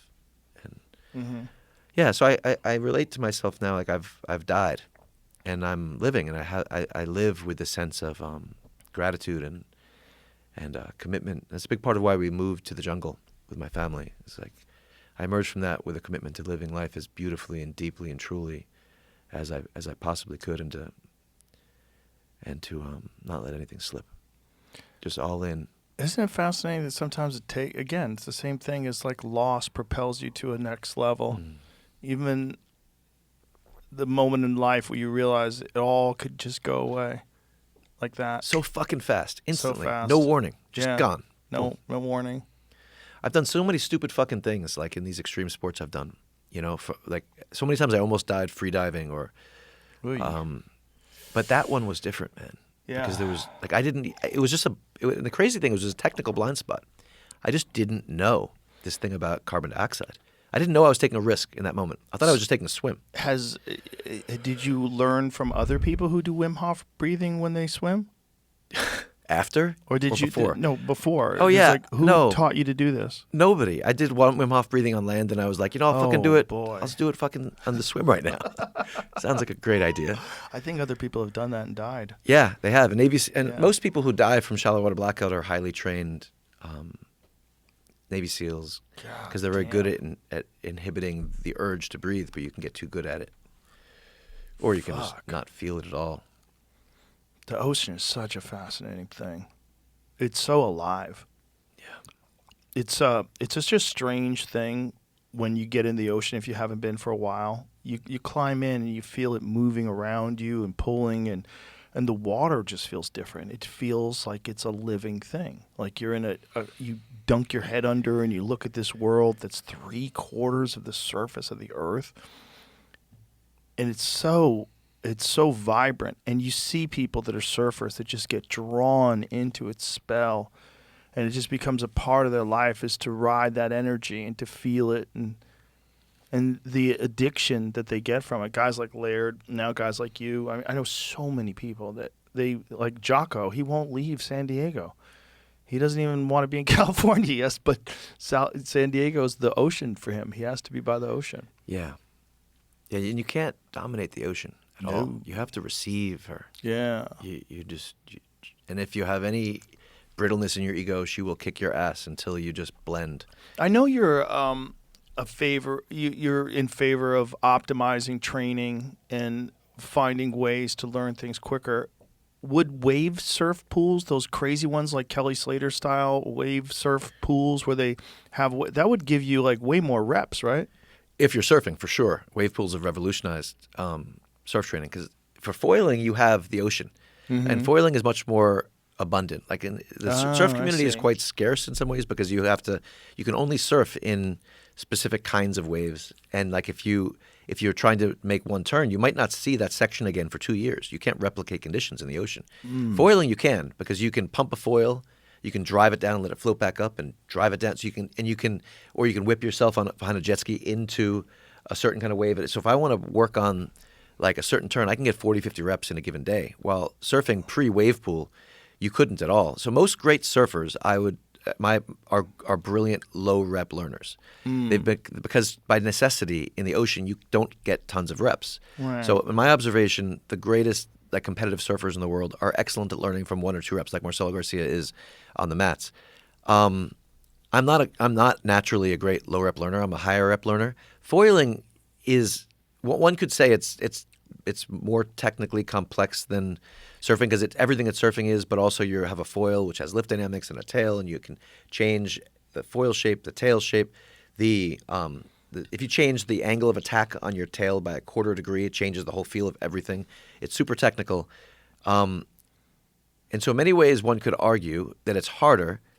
I wouldn't say, not that it's hard. Any of these arts are infinitely deep because you can refine anything forever.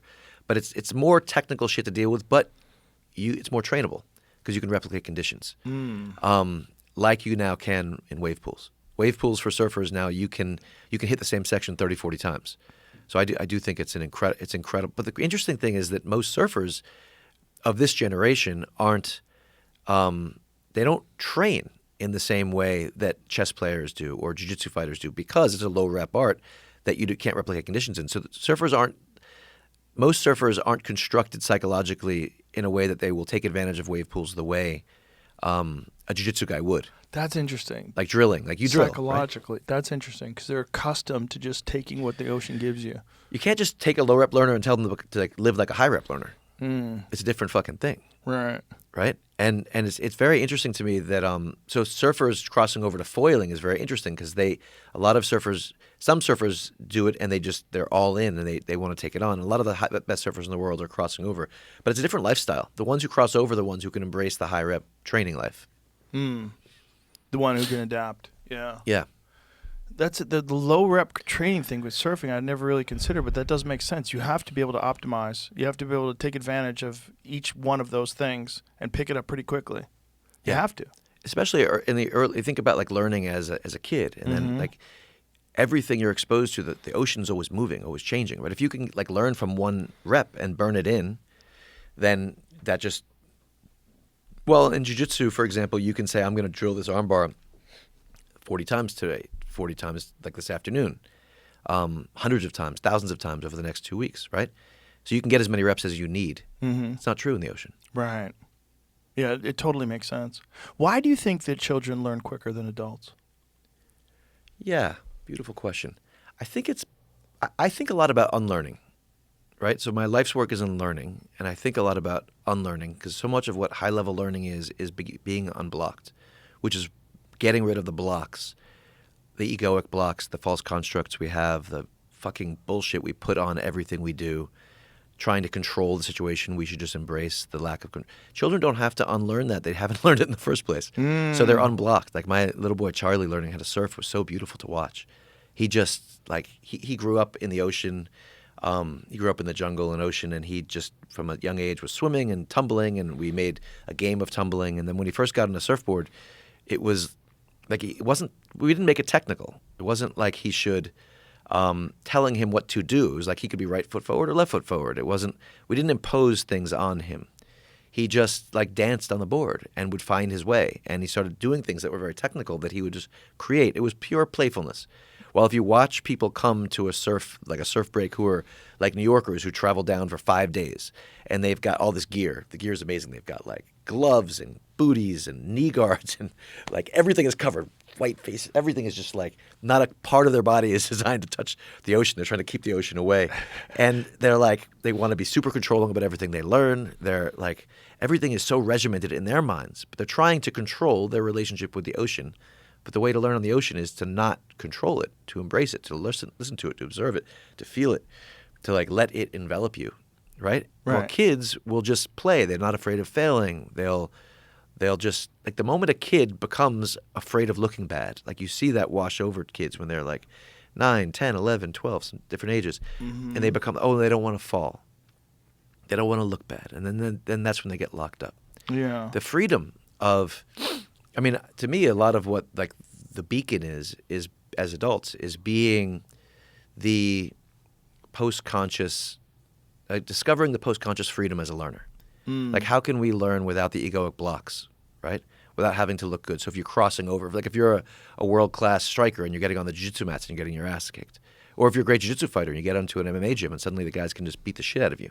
Like or a great surfer switching over to foiling, right? Or a great chess player moving into the martial arts. So you're or if you're like training in some esoteric, Chinese martial art like I was, and then you're moving to the jiu-jitsu mats and you might have some ego, but you're just tapping out to everybody all the time, right? And like having the freedom to learn without egoic blocks and I actually think that culturally, this is one of the most important things that we need to cultivate because we're living in a world now where the pace of technological disruption is accelerating so fast. And I know you've done a bunch of explorations on this with Tristan Harris and others in terms of what AI is bringing to society. And it's been a big focus of mine for many, many years. And it's an area where I'm working. I think that we are going to be living in a world where AI is better at everything than we are, right? So if you think about it in the context of chess, I grew up in the world of where chess was crossing over into the computer realm. So computers are first, like I began playing chess in the pre-computer era, computer chess era. Then computers entered, and I initially was very resistant and romantic to it. And I remember at 19, I started developing Chessmaster, this computer chess program, and I developed this academy of mine for the next 10 years that followed, teaching the human side of chess through computers. But when they first approached me, I didn't want to do it because I felt like it was going to disrupt. It was going to kill the beauty of human chess, the art of chess, which is so much about imperfection. But like chess players, when I grew up, had to sit in the unknowing, they had to have a tolerance of cognitive dissonance. I might study a chess position and go 3 months without knowing what the solution is, right? So our psychologies had to be constructed so that we could sit in cognitive and emotional dissonance for long, long periods of time, days, weeks, months, sometimes years. Now, chess players can click on a button and they've got a supercomputer right by their side. We'll tell them the answer instantly. It's interesting to think about how different that is psychologically and the different kinds of people that draws in. But what happened then is that you had Deep Blue entered the game, like supercomputers, and then you had the movement of AI entering into chess. And we had AlphaGo and then AlphaZero, which came out of DeepMind. So Demis Hassabis was the developer of DeepMind. He was a childhood chess friend of mine. So Demis and I, from age 11 on, were good friends, and we had dialogue about the birth of DeepMind, which was this AI company he began. And then he developed AlphaGo and AlphaZero. And to give a feel for what AlphaZero did in chess, AlphaZero was able to, without being taught anything about humans playing chess, no education of like the history of human chess playing, within 3 hours of experimentation was stronger than any human or computer in history. So imagine your life's work. Like, I was a pretty good chess player, right? Like someone like Magnus Carlsen is a much, much stronger chess player. He's the world champion. Garry Kasparov, Anatoly Karpov, Bobby Fischer. Like think about people who are world champions. AlphaZero, within 3 hours of experimentation, without being taught anything, was stronger than them. Right? So like we really need so the strongest AI engine in the world today is rated 3,700 ELO. So to give a sense for what that means, when I was 9 years old, my rating was like 1,900 or so. Right? Magnus Carlsen, the strongest, the strongest human players in the world now are rated somewhere about 2,800, 2,850-ish ELO. The strongest AI is 3,700 ELO. So just like the absurdity of the fact, the gap between like a strong 9-year-old and the human world champion is the same ELO gap as between the world champion and the strongest AI. Wow. It gets so hard for us to really wrap our heads around what that means. That means that everything, like chess players had a front row seat to that happening early. When I listened to some of your dialogues with these guys, and I could feel you and them trying to grapple with like how to communicate what it means to have these insanely powerful intelligences in the world. And I think that like if you can imagine like an art like chess having millennia of development, people studying it like you train jiu-jitsu, right? So imagine people training 10 hours a day for 30, 40 years, being the greatest human in the world at it. And then something can come in and within 3 hours of experimentation be much stronger than them. And imagine that's going to be in fucking everything. Nuts. Right? So like we have to be like children in how we learn. We're going to have to release the egoic relationship that we have to our level, to our knowledge, to everything. One of the great Thomas Kuhn's Structure of Scientific Revolutions? Yes. Right. So like you think about what happens, what the human has to do to the internal resistance we have to overcome to embrace the new paradigm. So let's say you're a Newtonian physicist, right? You've been studying physics your whole life. You've got tenure. You've got 40, 50 years of knowledge built up. Everyone reveres you. And now there's this new thing, quantum mechanics, enters the picture, right?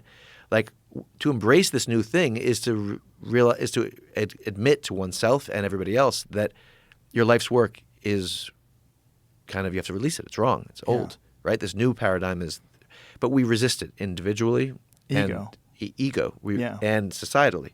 Right, because we will fight tooth and nail to maintain our conceptual schemes. That's one of our strongest drivers of all humans, right? Mm-hmm. And so I think we're moving into a world now where you're going to have 3,800 ELO rated everything, kicking our ass at everything. So we have to become like children, to go back to your question, in my opinion, and how we relate to learning, right? We can't, decision making, right? Like when, we think about like social media. Imagine a 3,800 ELO rated networked. Imagine a million networked, 3,800 ELO rated super intelligences, utilizing everything that they can gather about you on social media to manipulate you to do whatever it wants or whoever is controlling it wants. They can have you do anything. Right. But we have to it's so hard for us to admit that we are the ant relative to the human. Right? Like we are the ant. We have to have that humility. Mm-hmm. And one of the things that I think that's the most important question today that we face as a species is like, what do we do? Well, we won't know until it happens, and we will become a different thing. We will have to admit that we are no longer the apex intelligence on the planet. We will have something that's akin to an artificial life form that's far superior to us in reasoning, access to resources, logic. It'll be far more technically proficient. It'll make far better versions of itself probably pretty quickly. They've already seen AIs duplicating itself. It's not being prompted to do this. But when you say we don't, I mean, I would argue we should operate as if it's already happening. It's an It is. inevitability. It is happening, but it hasn't completely transformed life yet. Right. It's emerging right now. It's about to. It's a god. It's a god that's Yeah. emerging. And if it's not a god yet, it'll be a god in 50 years. It just is. It's going to be attached to quantum computing. It's going to figure out ways to implement better strategies as far as utilization of energy, resources. It'll be much better at everything than we are. Yeah. And then the question is, will it be used to manipulate us? Will it be used to control populations? Will it be? Elon says, his estimation says there's an 80 to 90% chance it'll have a radically positive impact on society at large. That a 90% likelihood that it'll radically improve the quality of everyone's life. But then there's 20 or 10% that it will not, and that will be imprisoned. This is like 10% possibility of the Matrix, 90% possibility of a technologically inspired utopia. My feeling about it is that, there are places where it's going to be it's going to be beautiful. Like just how computer chess raised the level of human chess players, right? And now AI chess has made chess players much, much stronger. And part of it is because great chess players are partially great because they they're excellent at knowing where not to look. Right? Great chess players don't actually look at more, they look at less, but they look in the most potent directions. And what's fascinating is that AI entering the picture has forced really strong chess players to unlearn where they've been correct to learn not to look. So in other words, areas where they were well trained not to look because humans couldn't play those positions, AI can now play those positions. And actually those are the right positions to play. They're the objectively correct positions to play. But now humans studying with an AI can be much better at playing those positions, right? And so, like, for example, I'm working on this fascinating project called Lila Science, which is focused on combining cutting-edge science, the best scientists in the world, and cutting-edge AI to try to have huge breakthroughs in material science and life sciences. And now that can only be done, in my opinion, with just best-in-class safety practices. And in my view, that involves having a higher level AI running safety than you have running the actual science. When you say safety, like what are you referring to? Making sure that we don't that doesn't go wild, that you don't create things that get out there that could be terribly destructive. I think that the part of the AI race that's happening is that people are driven by ego, and there's like a game theory of a race going on. And when you have a race, everyone's just running as fast as they can, but they're not. If they slow down to think about what's safe, they might fall behind in the race. And I believe ethically, if we're in the AI scene at all, then we must be developing safety practices that are making it responsible. That's a very logical perspective. Unfortunately, we are in a race, and that's where it gets weird, right? And because we're not just in a race in America, right? We're in a race internationally, and the consequences of losing the race are grave. It's akin to the consequences of losing the Manhattan Project, of not coming to the bomb not being the first to implement a bomb, which is really crazy to think. But I think it's that on steroids. I think it's the Manhattan Project on steroids, because I think it has the if used in the wrong way, it has the possibility of completely imprisoning society. All you'd have to do is lock down resources, food, power, electricity, everything, and you put society at a complete halt. If you can figure out a way to completely disable grids, and every car has a computer in it now. Most cars are connected to Wi-Fi. It's most new ones have at least an option to connect it. There's a way that someone can connect to your car, and this is crazy. In phones, everyone's reliant completely on your phone. There's AI in your phone now. Who knows what could happen if that got hijacked? There's a guy named Robert Epstein who spent a lot of time analyzing what the impact of curated searches can do to presidential elections, to public opinion on things. and that when you're getting a search, when you're using Google or some of these search engines, you're getting curated search results. If you look for specific political opinions, political positions, you will get a curated result that is oftentimes skewed in whatever ideology, towards whatever ideology the people that programmed it are they're aligned with. So if you Google something about Donald Trump, you will have as many negative responses they can possibly throw to the front of the line. It will take you page after page after page to find what you're looking for, but you'll be confronted immediately with negative stuff. Now, if you're a person that's in the middle and maybe a person that's undecided in an electoral process, in an electoral race, you can be swayed in a significant manner, and he estimates it's as high as 30 to 50% of the people that are on the fence, that are sort of undecided voters, can be swayed by search result engines, which is kind of crazy. And that's just, an algorithm. That's just something that they've devised. This is not like a purposeful changing of narratives in order to implement whatever strategy they think would be the best for them financially, whether it's a central bank digital currency or a social credit score system or something where they could completely control behavior and have your behavior locked up to your bank account, locked up to your ability to make a living, your ability to travel. That's spooky stuff, because that's all AI. And if AI can be... If someone figures out the best version of AI that can traverse these boundaries that we have with encryption and with grids and computer systems and just completely lock everything down, we're fucked. Yeah, that's why I don't. When I hear people say things like that, 80 to 90% positive, I feel like they're jumping to the destination without thinking about the journey to it, because the journey to it is going to involve so much disruption, so much pain, so much chaos. And I think what you just said about grids and everything is true. I mean, you think about how many people had the ability to disrupt in that way 15 years ago, a handful of countries. Right now, it's going to be hundreds of thousands or millions of individuals who just have access to supercoders. Right. And so how could it be 80 to 90% positive when there's just going to be limitless humans who have the ability to disrupt, armed with 3,800 ELO rated coders that can do anything you want, hackers.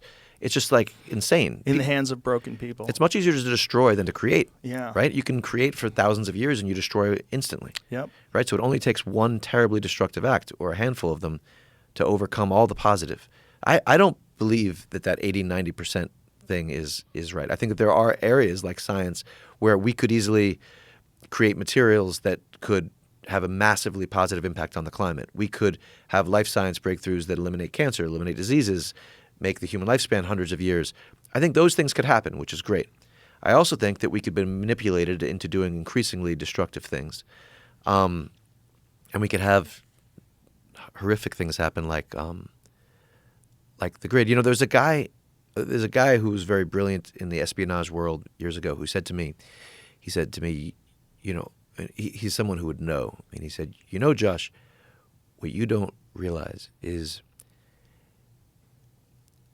a strong AI, and this was years ago, armed with the information that the social media companies have about you, could convince 99% of Americans to move to Alaska or Antarctica or anywhere within 2 weeks, easily. Easily.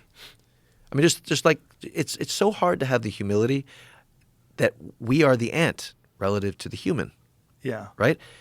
If you have a 3,800 ELO, I'm just using that, rated intelligence trying to manipulate you, and it's armed with everything. I mean, humans can manipulate you with what's on social media. Yeah, with a British accent and an infomercial. Yeah, no problem.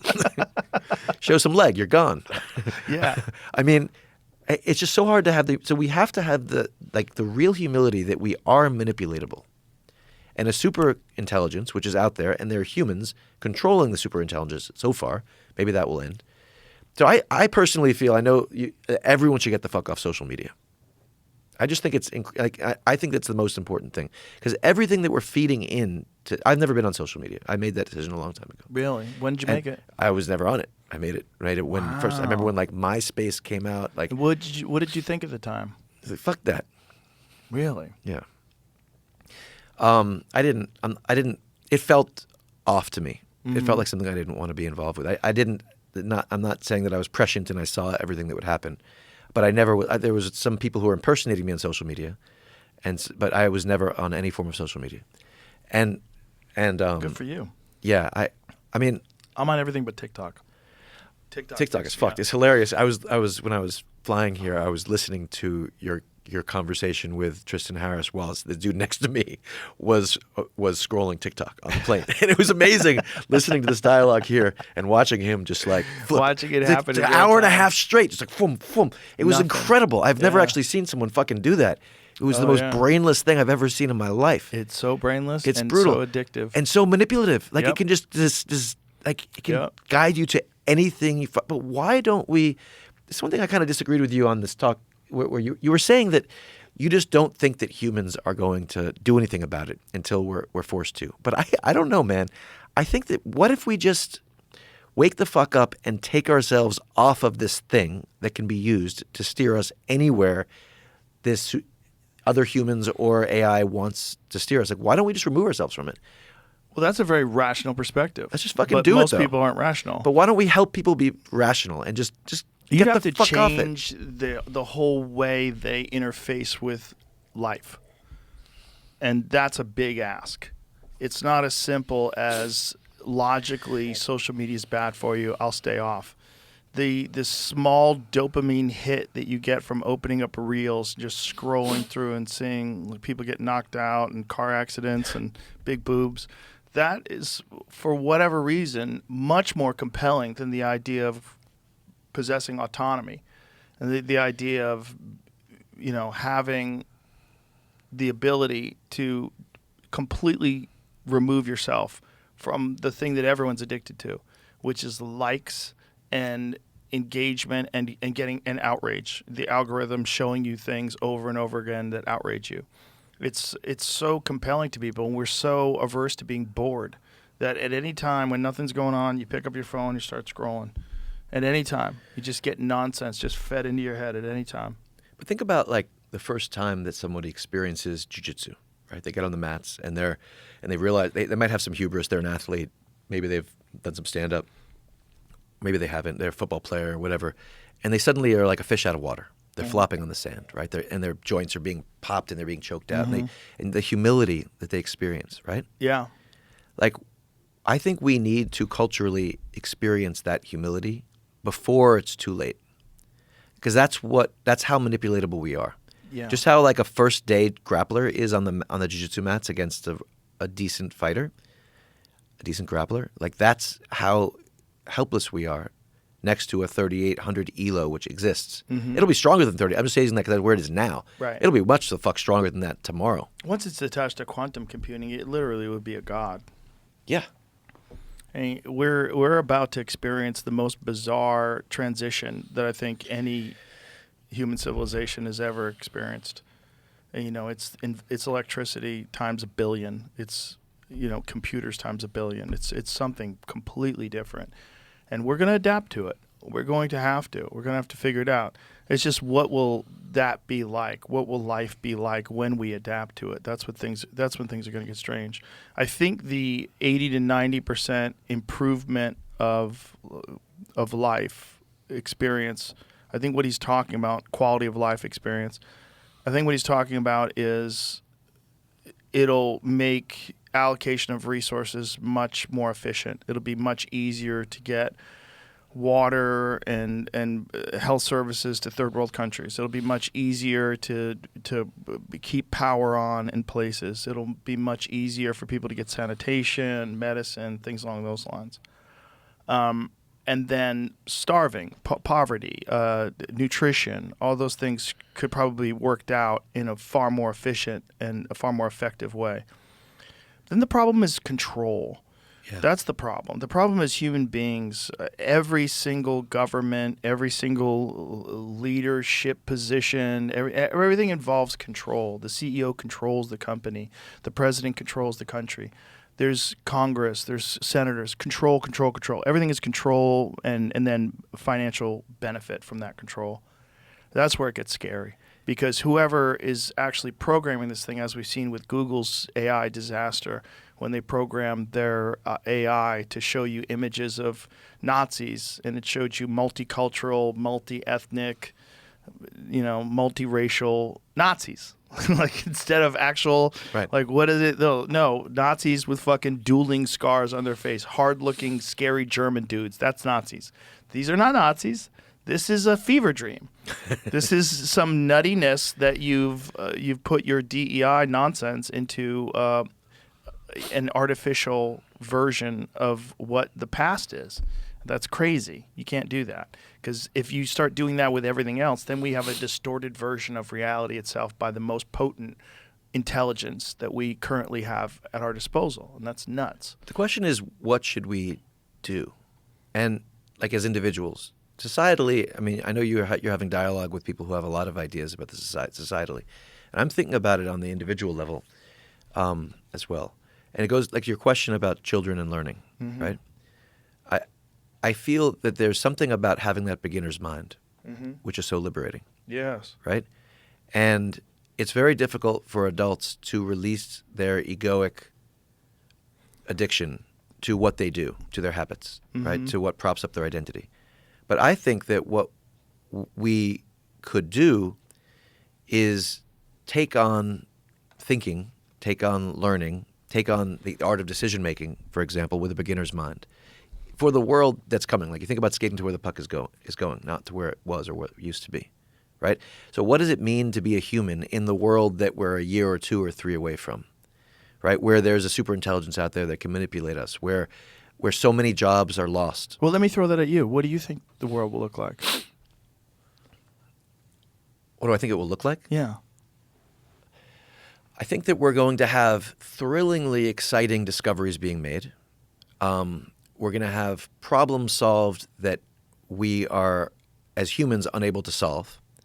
And so there'll be like amazing technological innovations that are going to make things much more convenient. I think there'll be huge life science breakthroughs. I think there'll be huge material science breakthroughs. I think there will be wild competition for who controls it. And I completely agree with you about that. And I think that as that unfolds, it's going to be really messy. I think that there's going to be like unbelievable amounts of jobs are going to be lost, and then people are going to not have jobs. So what the fuck are they going to do, right? So this is part of what I'm describing. Like people need to train at the ability to recreate themselves, right? Like how some people can move from one art to another and others can't. I think we have to train at the art of rediscovery, right? So I think we're going to be tested as a species in our ability to recreate our identities and to live in a state of dynamic flux, of embracing new paradigms. Paradigms are going to be shifting all the fucking time. The pace of change is going to be radically accelerating for the rest of our lives, the rest of our lives, right? Yeah. So if that pace of change is accelerating, then we need to have the ability to recreate ourselves as things shift. We all know that like you can't be solving the problem that was important like in a fight a minute ago. Right. Right? It's a different fucking problem than we have right now. Right. Or in a chess game an hour ago or 10 minutes ago or 1 minute ago, right? As a society, we need to be solving the problems that are and that are coming, not the ones that were 10 years ago that we're emotionally addicted to. Right. But humans don't fucking do that. Right. We tend to cling to our ideas, the decisions we made. Then we try to justify our ideas. We cling to our identities. I mean, I think that this question of identity is a really important one, whether it relates to a belief system, a decision you've made. Like this idea of humans fighting tooth and nail to maintain our conceptual schemes is something like you think about someone who has like what one might frame as like a fear of success, right? Like that's a term people use, fear of success. The way I understand fear of success is that why do people undermine themselves when they are close to something that they want, right? To a breakthrough that they yearn. I think the reason is because if their conceptual scheme, if their identity is in not being the person who wins the big game, right, or who succeeds, it is more terrifying to succeed than it is to give up that old identity. That's a core driver of human psychology. right? In competition, that's a lot of what we do, right? We plant identities in people, tells in people, little egoic addictions in people, and then we exploit the mind being stuck there because it's not dynamic. It can't keep on moving, right? Like Robert Pirsig, my favorite, the most important philosopher in my life, Robert Pirsig wrote Zen and the Art of Motorcycle Maintenance. Have you read that book? I did. Yeah, awesome. He was a really important person in my life. I could tell you an interesting story about him. His idea of dynamic quality, right? I think we have to live in a state of dynamic quality, not static quality, right? Like you think about the front of the freight train surging through space-time versus sitting in the restaurant car. Like we want to be strapped to the front of the freight train as reality is unfolding and adapting to the new realities. And I think we need to build the way of life that allows us to do that.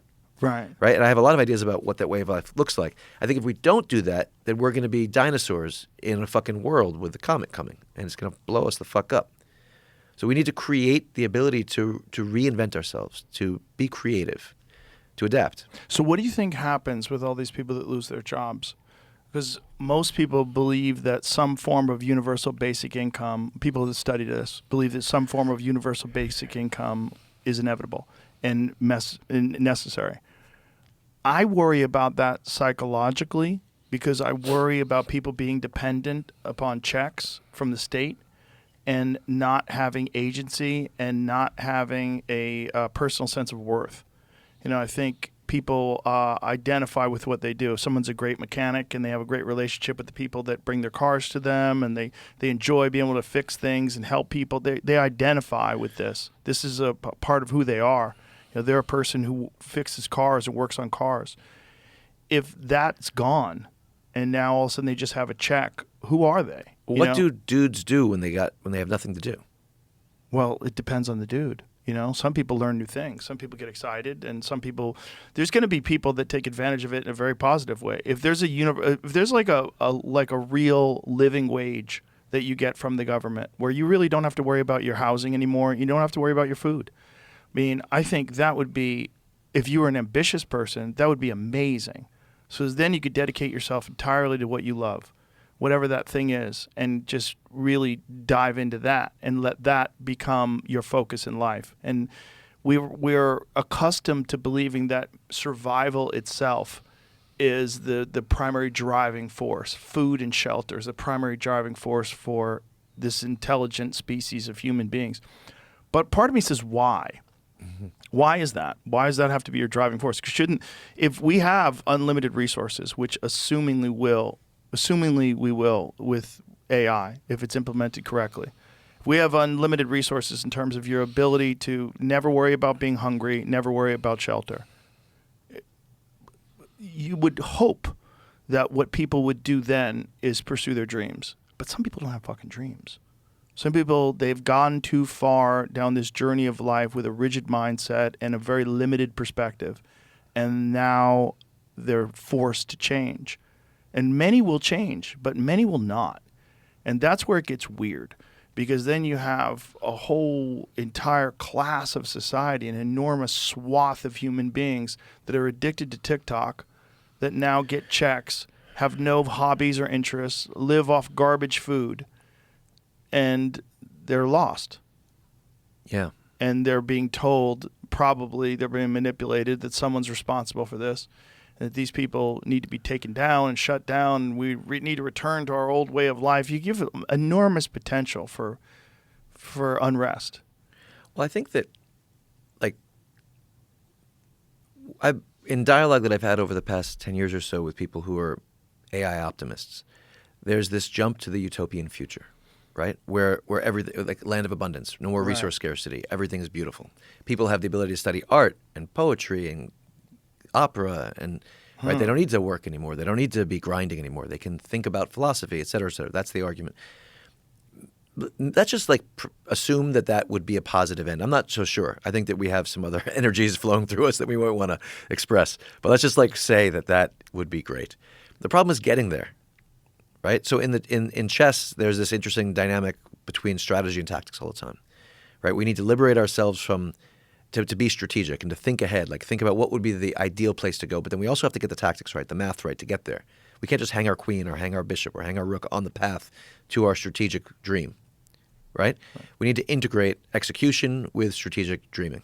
Because often if we're thinking too much tactically, we can't see the long-term plan we want to utilize, right? Like the end result we want to move toward. And so when I think about this path of AI, I think there's going to be so much disruption along the way to that place of resource abundance and utopia. Even if that was a positive place, I think it's going to be a really messy path to get there. Yeah. But for us to navigate the path, the question to me now is what should we be doing as individuals, as a species, in order to allow us to navigate that path? Well, I think certain people certainly, if universal income becomes ubiquitous, we're certainly going to need some sort of guidance. We're certainly going to need something that guides people towards a feeling of relevancy, towards a feeling of purpose. Like you got to give people something. Training is a beautiful thing to do. Any kind of training, anything where you're learning something. But again, it comes to this comfort thing. You and I have very similar paths in life in that we've sought things that are many people find uncomfortable and difficult. And I think there's great value in uncomfortable and difficult things and in the beginner's mindset and the learner's mindset, because there's just, you learn more about everything by learning about something. And I've lived my life like that, and so have you. And there's many people out there that resonate with these ideas, and they also live their life like that, and they get excited. But there's many people that don't. And those are the people that I really worry about. The people that just want a good job, where there's nothing wrong with that. There's nothing wrong with wanting a good job and being able to take care of your family and having a place where you enjoy working and being able to go there every day. And when that's taken away from people and they have to kind of restructure the entire way they interface with reality, and then there's this bizarre connection with the government now, where the government is now your provider. It's not just for the people, by the people. It's not, representative of the people. It's now your provider, which is a very strange relationship to have. And, we see it in welfare states, and, which I think social safety nets are very important. I think if we're going to be a compassionate society, we need to be able to take care of people that aren't doing well, because a lot of life is about fortune, and sometimes people run into horribly unfortunate situations, and there's massive potential in those people, and those people can realize that potential if they're helped, and I think that's real too. But I do think there's a certain psychological aspect to having the state take care of all your food and money and resources and housing, that all of a sudden, who are you, and what do you do to give yourself meaning if you're not the type of person that seeks out difficult things, and you're 45 or 47 years old or whatever you are, and this is happening to you, and you feel lost? There's going to be a lot of people like that, and throughout history, terrible times have been very cruel to people who weren't prepared. Yeah. And I worry about it almost like an intellectual famine.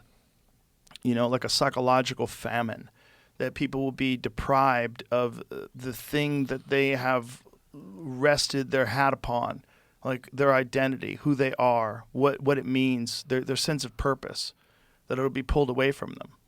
That scares the shit out of me, especially when I know how many people get addicted to drugs and how many people get addicted to all sorts of weird lifestyle choices to provide them with some dopamine or some rush or it's just something that makes them feel like they're alive.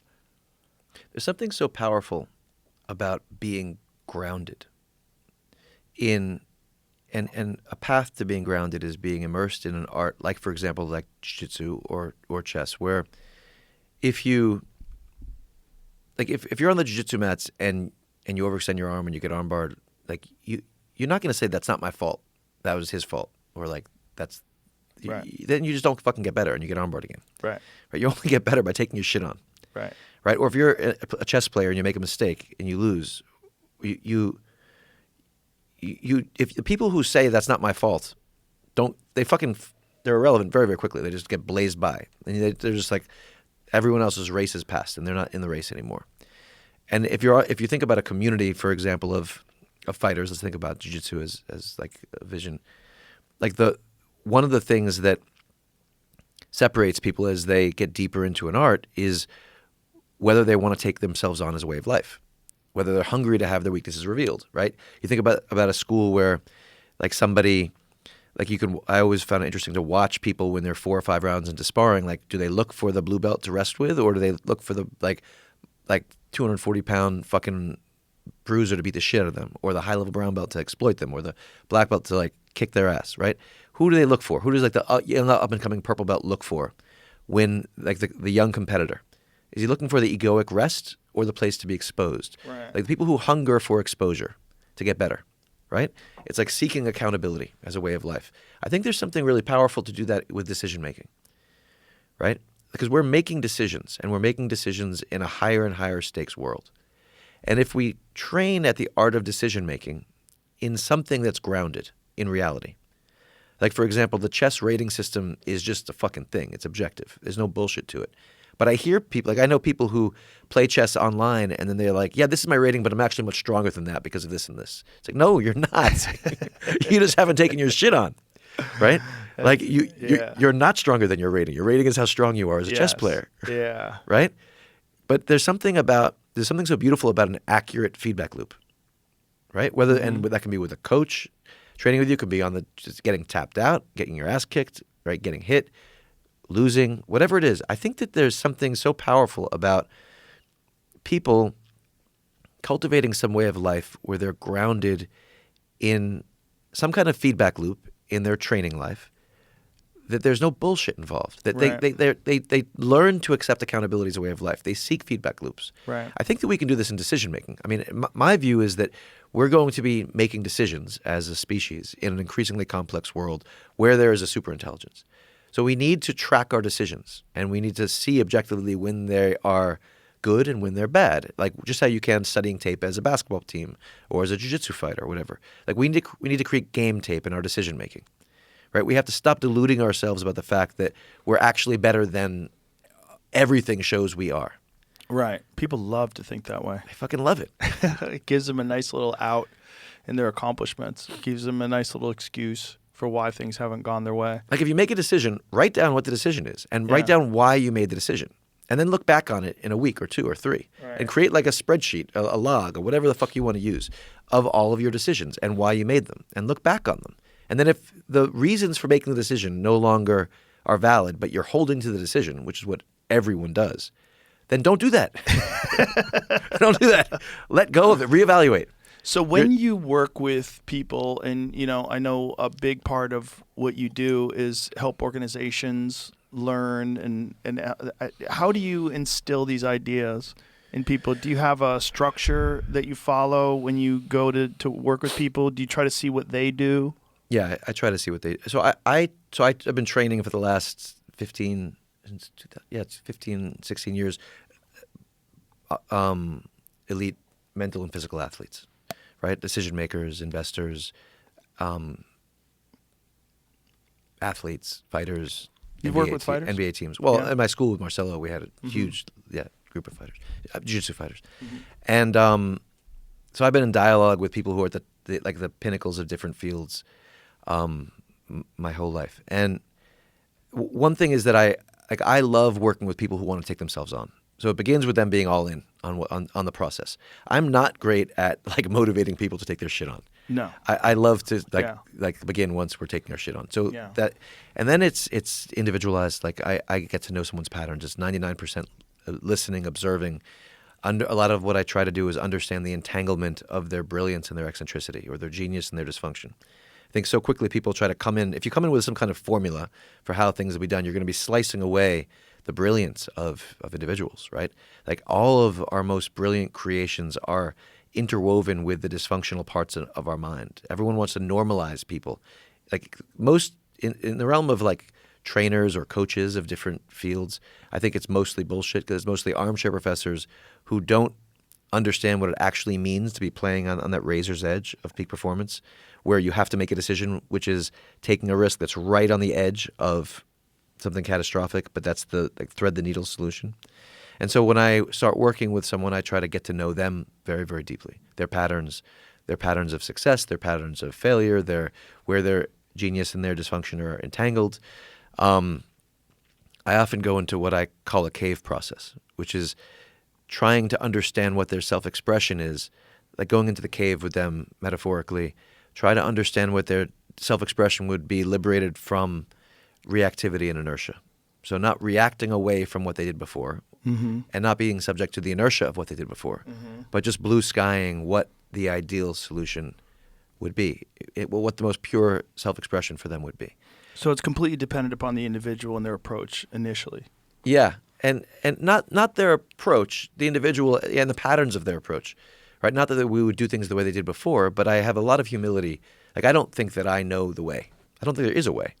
I think we all have our own way we need to discover.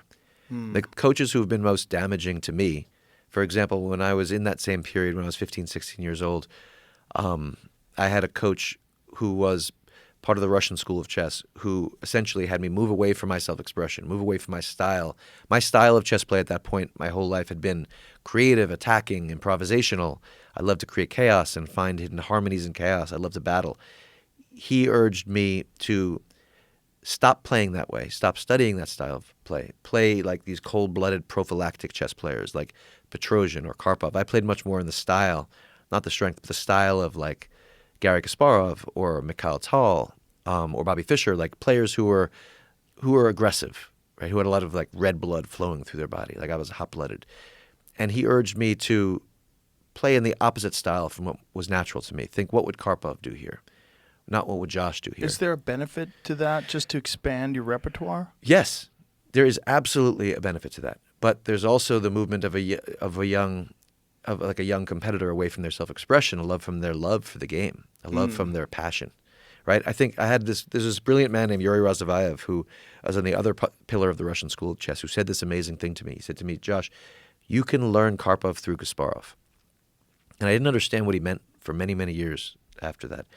And it was a little too late in my chess life to take that in. But what he was saying is that you can learn the great defense of chess by studying the defense of the great attackers. Why was it late in your career to take that in? Well, good question. It's just when he said it to me, it was like like I was in my early 20s I'd lost my love for chess. Like it had gotten static, stale. Like I would, good challenge. It probably wasn't late, but I couldn't hear it. I didn't. Like I would have had to go into the cave, go away, go through an existential crisis and come back to chess. But there were a lot of things that were moving me away from chess at that point in addition to that. I didn't want to be trapped inside of the confines of 64 squares anymore. I felt like a lion in a cage. So it was like if I had known him when I was 14, 15, it would have been a different arc for me in the chess life. But maybe it would have been much worse for my life. If I had known him when I was 15, I might have fucking played chess for the rest of my life, and I'm so grateful I didn't. So who knows? Isn't it interesting when life takes you on these, or you go on your own journey, and you realize that decisions that you've made that have turned you in one way, like those are critical decisions if you think of the life that you're living now, is this optimal? If this is optimal, then yes, it's good that you moved away from chess. But if you had gotten that coaching when you were younger and it reignited your love of chess, then it would be good for the life that you currently have. Because you would say, well, as a person who's just like so in love with chess, I'm so grateful that I ran into this person when I was 11 years old and they sent me in this correct path. Yeah, I mean, I absolutely. I mean, for me, I love the life that I live. Like I'm so grateful for the life that I've lived. And I was moved away from chess in many ways by this alienating experience of that I just described, and then also the dynamics of the movie and everything. But I played chess for 8 years after the movie, and so my results were very good. But I was moving into this I was in an existential crisis. Yeah. Right, and then every like catastrophic injury or heartbreaking loss or losing a world championship when you're a millimeter from winning the finals, like all of those losses that were so heartbreaking to me. Every big loss I'm grateful for now and led to the biggest wins and led to the biggest insights and transitions. And my life today, like the crises that I had in many ways have armed me to help people express themselves in their arts, right? And a lot of the reads that I made as a competitor, to go back to your question, like I invert now.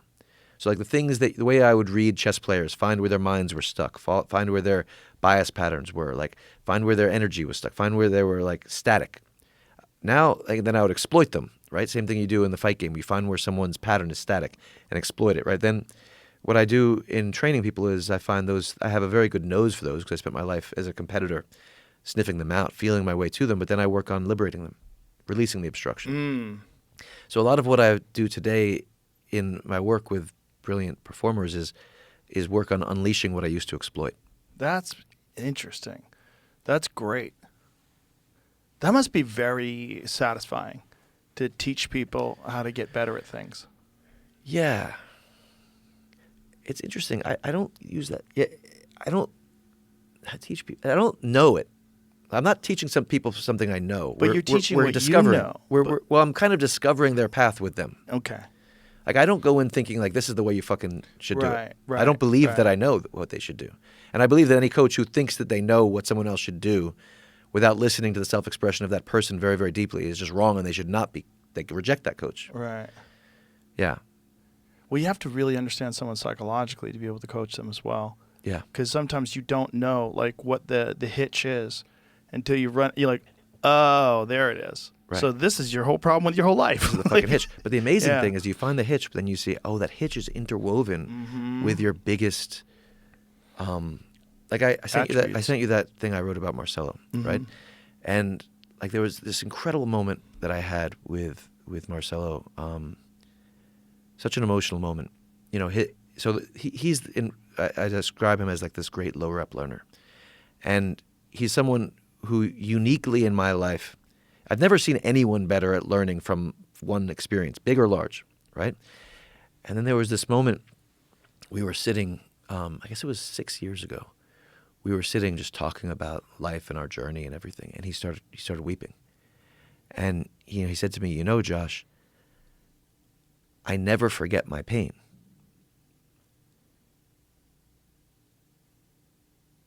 And he said, you know, Marcelo had a real tragedy. He lost a baby. Marcelo and Tachi, his wife, they had twins, and they lost their baby Joey. Olivia and Joey were born premature, and Joey died. It was a terrible tragedy. It was just devastating just beyond belief, devastating. And like the loss of his son, the loss of his mother, the loss of his father. Every moment someone looked at him a certain way. Every moment somebody like raised their voice at him and it triggered him into like a fight place. Every time he'd been submitted, every time he'd been swept, every time I realized as he was saying this, like all of his pain is with him every moment. And as he described this to me, it was this incredibly emotional scene where he was just weeping in his exploration, in his like just brother to brother talking to me about like he walks around with every wound he's experienced in life present all the fucking time. And so we think of like this brilliant low rep learner, the guy who has a superhuman ability to learn from one experience.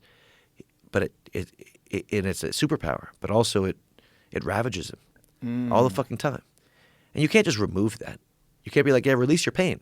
Right. Be great. Yeah, but then you're also releasing the genius. That's the thing about people that are really amazing at something. The pain of losing is so devastating to them.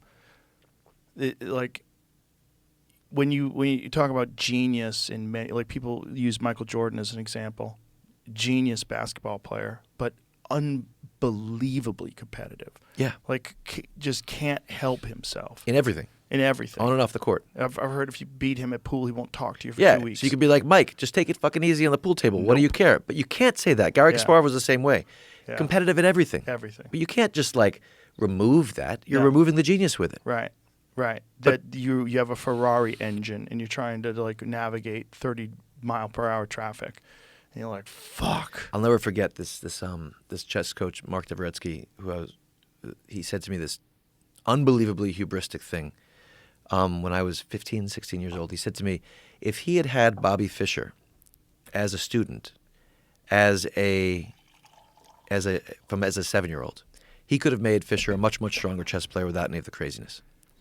And I Without remember, the craziness. and I was just like, I as a teenager, like I just my hands started like sweating when I just said that. It's just like, because to me, it's just not fucking true. Right.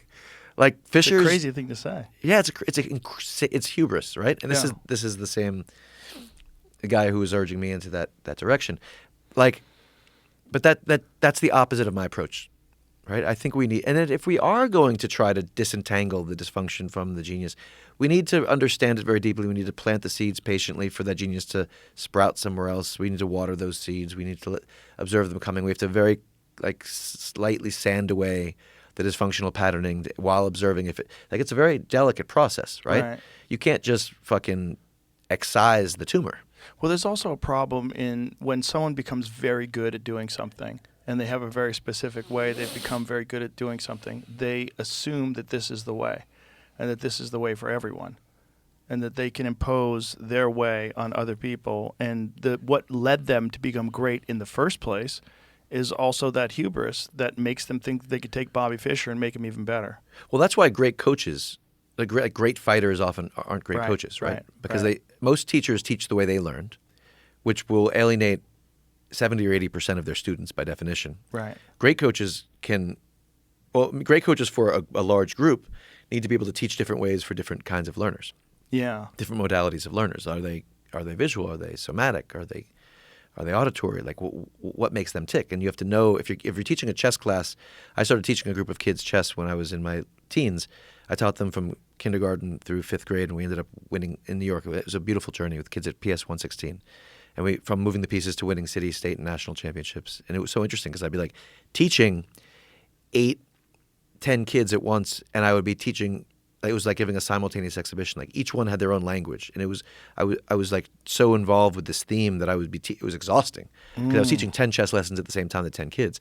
And I remember I had this moment, this heartbreaking moment, where I had this one student named Ivan, who I just charismatic, intense. We had a very close relationship. I loved the kid, and at the national championship. I was giving him this pep talk, and I was just firing him up and speaking to him in the way he needed to be spoken to. And then he was he ran off stoked, fired up to go kick some ass. And then this other kid who was on the team, this beautiful, sensitive boy, came over, and I looked at him with the same energy that I just been speaking to Ivan, and I brought it to him. And I was 15 seconds into speaking to him, and I looked at his eyes, and I realized this is a disaster. This is terrible. And then I stopped. I whoosh, and I gave him a hug, and we slowed it down, and we he needed to go in a very different way that Ivan went in. Right. But coach, think about how often you see cornermen fucking up fighters. Yeah. Right? Yeah. I mean, so as a coach, I think we have to put our own egos aside and our idea that we know how one should learn. Yeah, and that's what's very important is finding the right coach. You have to find a coach that understands you and has a style that you can implement. Because there's some coaches that just have styles that you don't physically, you're not designed for. You can't learn the way they learned. Yeah. That's what's fascinating about you is that you've gone from being this hyper competitor to teaching people or coaching people to find the very best version of themselves and how to acquire that. That's very rare that someone who gets really good at something also becomes really good at showing people how they can get better at things. That's a specific focus that you've had. Why is that so rewarding to you?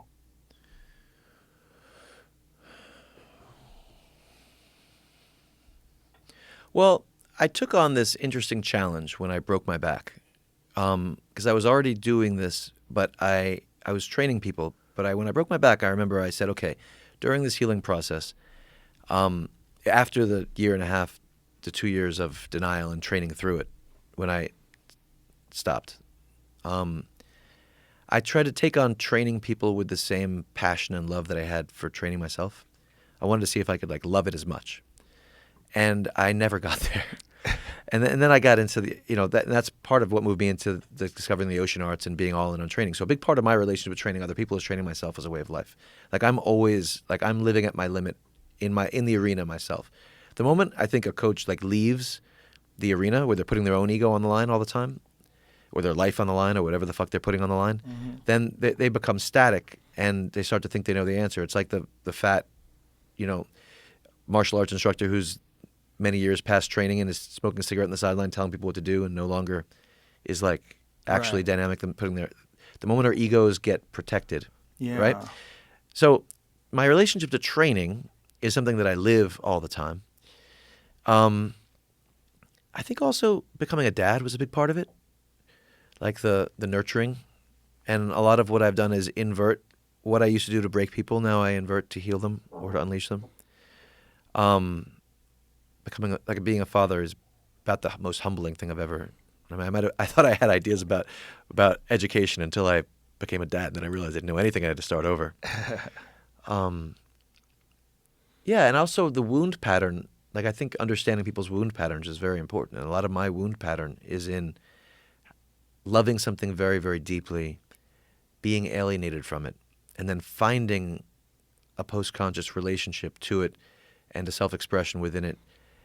And I think that helping people with that journey is really important. And also, I love engaging with all in motherfuckers. I mean, I just love like whether my current projects are like cutting edge science and AI, just brilliant scientists. It's such an incredibly interesting and like being deeply involved with the Boston Celtics, like just the very top of the NBA world, and my relationship with Joe Mazzulla, the head coach, and kind of coaching the coaches, a modality that I've been playing in for a long time. Helping the leader of an organization express themselves as the coach of their people is a big part of what I do, and a couple other interesting investing and tech projects. And like just helping some, like it allows me to play in fascinating realms, and then studying the interconnectedness. I mean, a big part of my passion is thematic interconnectedness. Like, how is what's happening with the Boston Celtics the same as what's happening in this cutting-edge science program? The same as what's happening in this wildly interesting tech investing program, right? And how do those principles, those interconnecting fibers, relate to culture more broadly, and relate to me and what I'm doing every day on the water, foiling? Yeah, that's Miyamoto Musashi. Yeah. Once you understand the way broadly, you can see it in all things. So the Book of Five Rings, right? Like, to me, I feel that I cannot believe how few people have studied Musashi deeply. Right? I mean, whether you're reading the novel about his life and then studying, like Book of Five Rings, I think everyone should read like 10 times, maybe a day a page, 10 times over. One of my favorite cadences of Musashi is in so many chapters of Book of Five Rings, how he comes back and says, like, essentially, these words are empty. You have to practice it as a way of life. Yes. Again and again. And people just skip these things, but they don't realize. And everyone wants to be told what to fucking do, as opposed to understanding they have to work for the path to figure out what the fuck they should do. And you have to practice as a way of life. Right. Right? Yeah, talk about a real motherfucker. Well, just fascinating that he learned this by being a sword fighter. Yeah. What is the best way to be a sword fighter? You can have no bullshit in your mind, so you must be balanced. And his approach was, you must be an artist, you must be a poet, you must be a warrior, you must be in tune with all of your feelings and all of your senses and everything about you, and to do everything correctly. Do all things. And he was fighting to the death. To the death. So there was no bullshit. Right. There was no room Killed for 62 men. Yeah. In one-on-one combat. You can't say like, oh no, that wasn't my fault. That doesn't fucking work. No, you take your shit on. Yeah. But there's something so beautiful about the truth-telling nature of living. Like if you know when you're in a jiu-jitsu team and you watch someone who doesn't think they're competing for a while, but then they're suddenly like they're competing next week. Mm-hmm. How the repertoire compresses, like all the fat just flies off. Mm-hmm. Right? There's something so beautiful about that process and the cadence. Yeah. And like, if we live putting ourselves in the flame, then we're not going to be bullshitting ourselves all the time, because there's this truth-telling modality. Right. So the question is, how can we, as many of us as possible, live in some form that's true to us, where there's this grounded, truth-telling, accurate feedback loop in what we're doing, where we're practicing as a way of life. My fear is that there's so many of us, probably even people that are listening to this right now, that have never developed that aspect of their life. And it's very difficult to get started on that path once you've been on this path of complacency and comfort.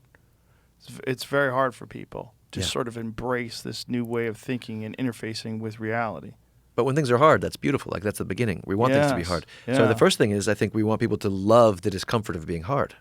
It's hard. Fucking everything worthwhile is hard. Right. Like, what have you done that's been interesting that hasn't been hard? Every time you get in an ice plunge, it's fucking hard. Yeah. Like, I cold plunge every day. I think you do too, right? Yeah. Yeah, like it's a way of life. It's fucking hard every time. Yeah. It's not easy. Hard is beautiful. Living on the other side of pain. You know That's what's where really things hard? get valuable. Not doing it and That's- knowing that you didn't do it. Yeah. That's Brutal. hard. That's not good for you. No, it's not good. If you let that part of you, when you're 40 seconds in, you're like, let's get the fuck out now. Yeah. If you let that part win, you feel terrible for the rest of the day. But if you just hang in there for 2 minutes and 20 seconds more, Yeah. you'll feel so good. You get out of there, you're like, all right, got this one done. It's like you go foiling and you don't fall. That's a terrible day, man, because you're not pushing your turns hard enough. You're not breaching enough. You're not yeah. ripping it around hard enough, right? Like everyone finds these. It's like one thing that happens with investors, right? They become successful and then they develop a mental model to replicate the success, right? So they figure out a mental model, become a groove that they can follow. But then the groove becomes a rut they get stuck in, and then it starts to collect water, and it's stagnant water, and then they hold to an old mental model based on a success 10 years ago or 20 years ago, and they're trapped in it for the rest of their lives. Yeah. It happens again and again in every field, right? Some early success creates, you make a framework, you make a modality, you create a mental model, you replicate the success. It's not working, but you stick to it because your identity gets connected to that mental model, and you're not living with dynamic quality. Your qualities become static. Yeah, it's so hard for people to recognize when that's happening as well. Because, once people get success, then the fear of losing that success overwhelms them. And then sometimes it's easier to control a person who's been successful because they don't want to let this go. They don't want to go back. They want to move forward. They want to continue. So what do I have to do to make sure that I mean, you see this in Hollywood. It's a big thing in Hollywood. People panic when they start doing well, and then they align themselves with other people doing well, and then it kind of changes the way they think and the way they behave, because everything is dependent upon you being chosen for things. So your whole life is like wondering what your social status is and how you advance that, and what do I have to say? What should I tweet today to make sure everybody knows I'm on the right side? And Right, then you're playing not to lose. You're not playing to win. It happens all the time in sports. Like if you're a basketball team and you've been dominating the game and you're up 8 or 10 in the fourth quarter, then you start to protect the lead. Yes. No, you didn't get the lead because you were protecting the fucking lead. You were dominating with aggression. Right. The moment, it's like the prevent defense, in my opinion, is the worst thing ever created in sports strategy. Right? Like, you know what prevent defense? I've heard of it, but I don't it's know like if you're a exactly. football team and you have a 14-point lead in the fourth quarter or an 8-point lead in the fourth quarter, and you stop doing the dominant things that got you the lead, but you start protecting the lead. So your defensive backs sit back. You start allowing 8 or 10 or 12-yard completions. It is now you're protecting the lead versus dominating the opponent. But then you let the opponent feel their strength, feel their greatness. They're not dominated anymore. Like a moment a fighter stops feeling dominated and starts to tap into their greatness, then your fucking opponent's a beast again. Right. Right? We see it all the time. All the time. Right. So don't protect the fucking lead. Dominate. Yeah. Right? Do what brought you to the dance. Yeah. Exactly. Yeah. It's just it's In life. I think that thing that you're talking about is very critical. That fear of losing once you've won. Yeah. Yeah. It's very interesting in the surf world. So many people I've observed who are great surfers, they want to learn to foil because foiling opens up so much. Right? You can foil all the time in different conditions, in sloppy conditions, in ocean, big wave, small wave. It's so abundant. And they can see how epic it is. But then they try once and they get their ass kicked. It doesn't matter how good a surfer you are. Not talking about e-foil. I'm talking about like wave foiling on a high-performance gear. You're going to have 2-3 months of ass kicking as part of it. It doesn't matter how good you are as a surfer. But now you have to look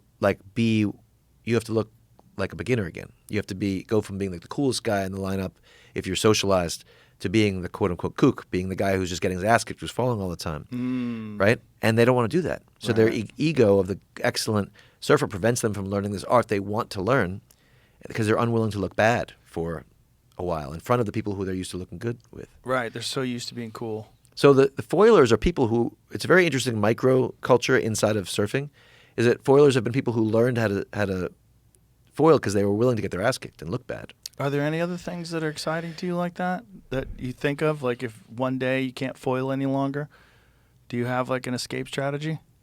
I don't have an escape strategy. I never did. I never had like this is going to be plan B. I've never been a plan B guy. I know I could recreate myself, but I love this art profoundly, and I love being in the ocean. Like there's something about this. This is like, to me also, this is not about destroying anything. It's not about beating anybody. It's about self-discovery, pushing my limits in the ocean, which is an element. And the foil taps into ocean energy so fucking potently.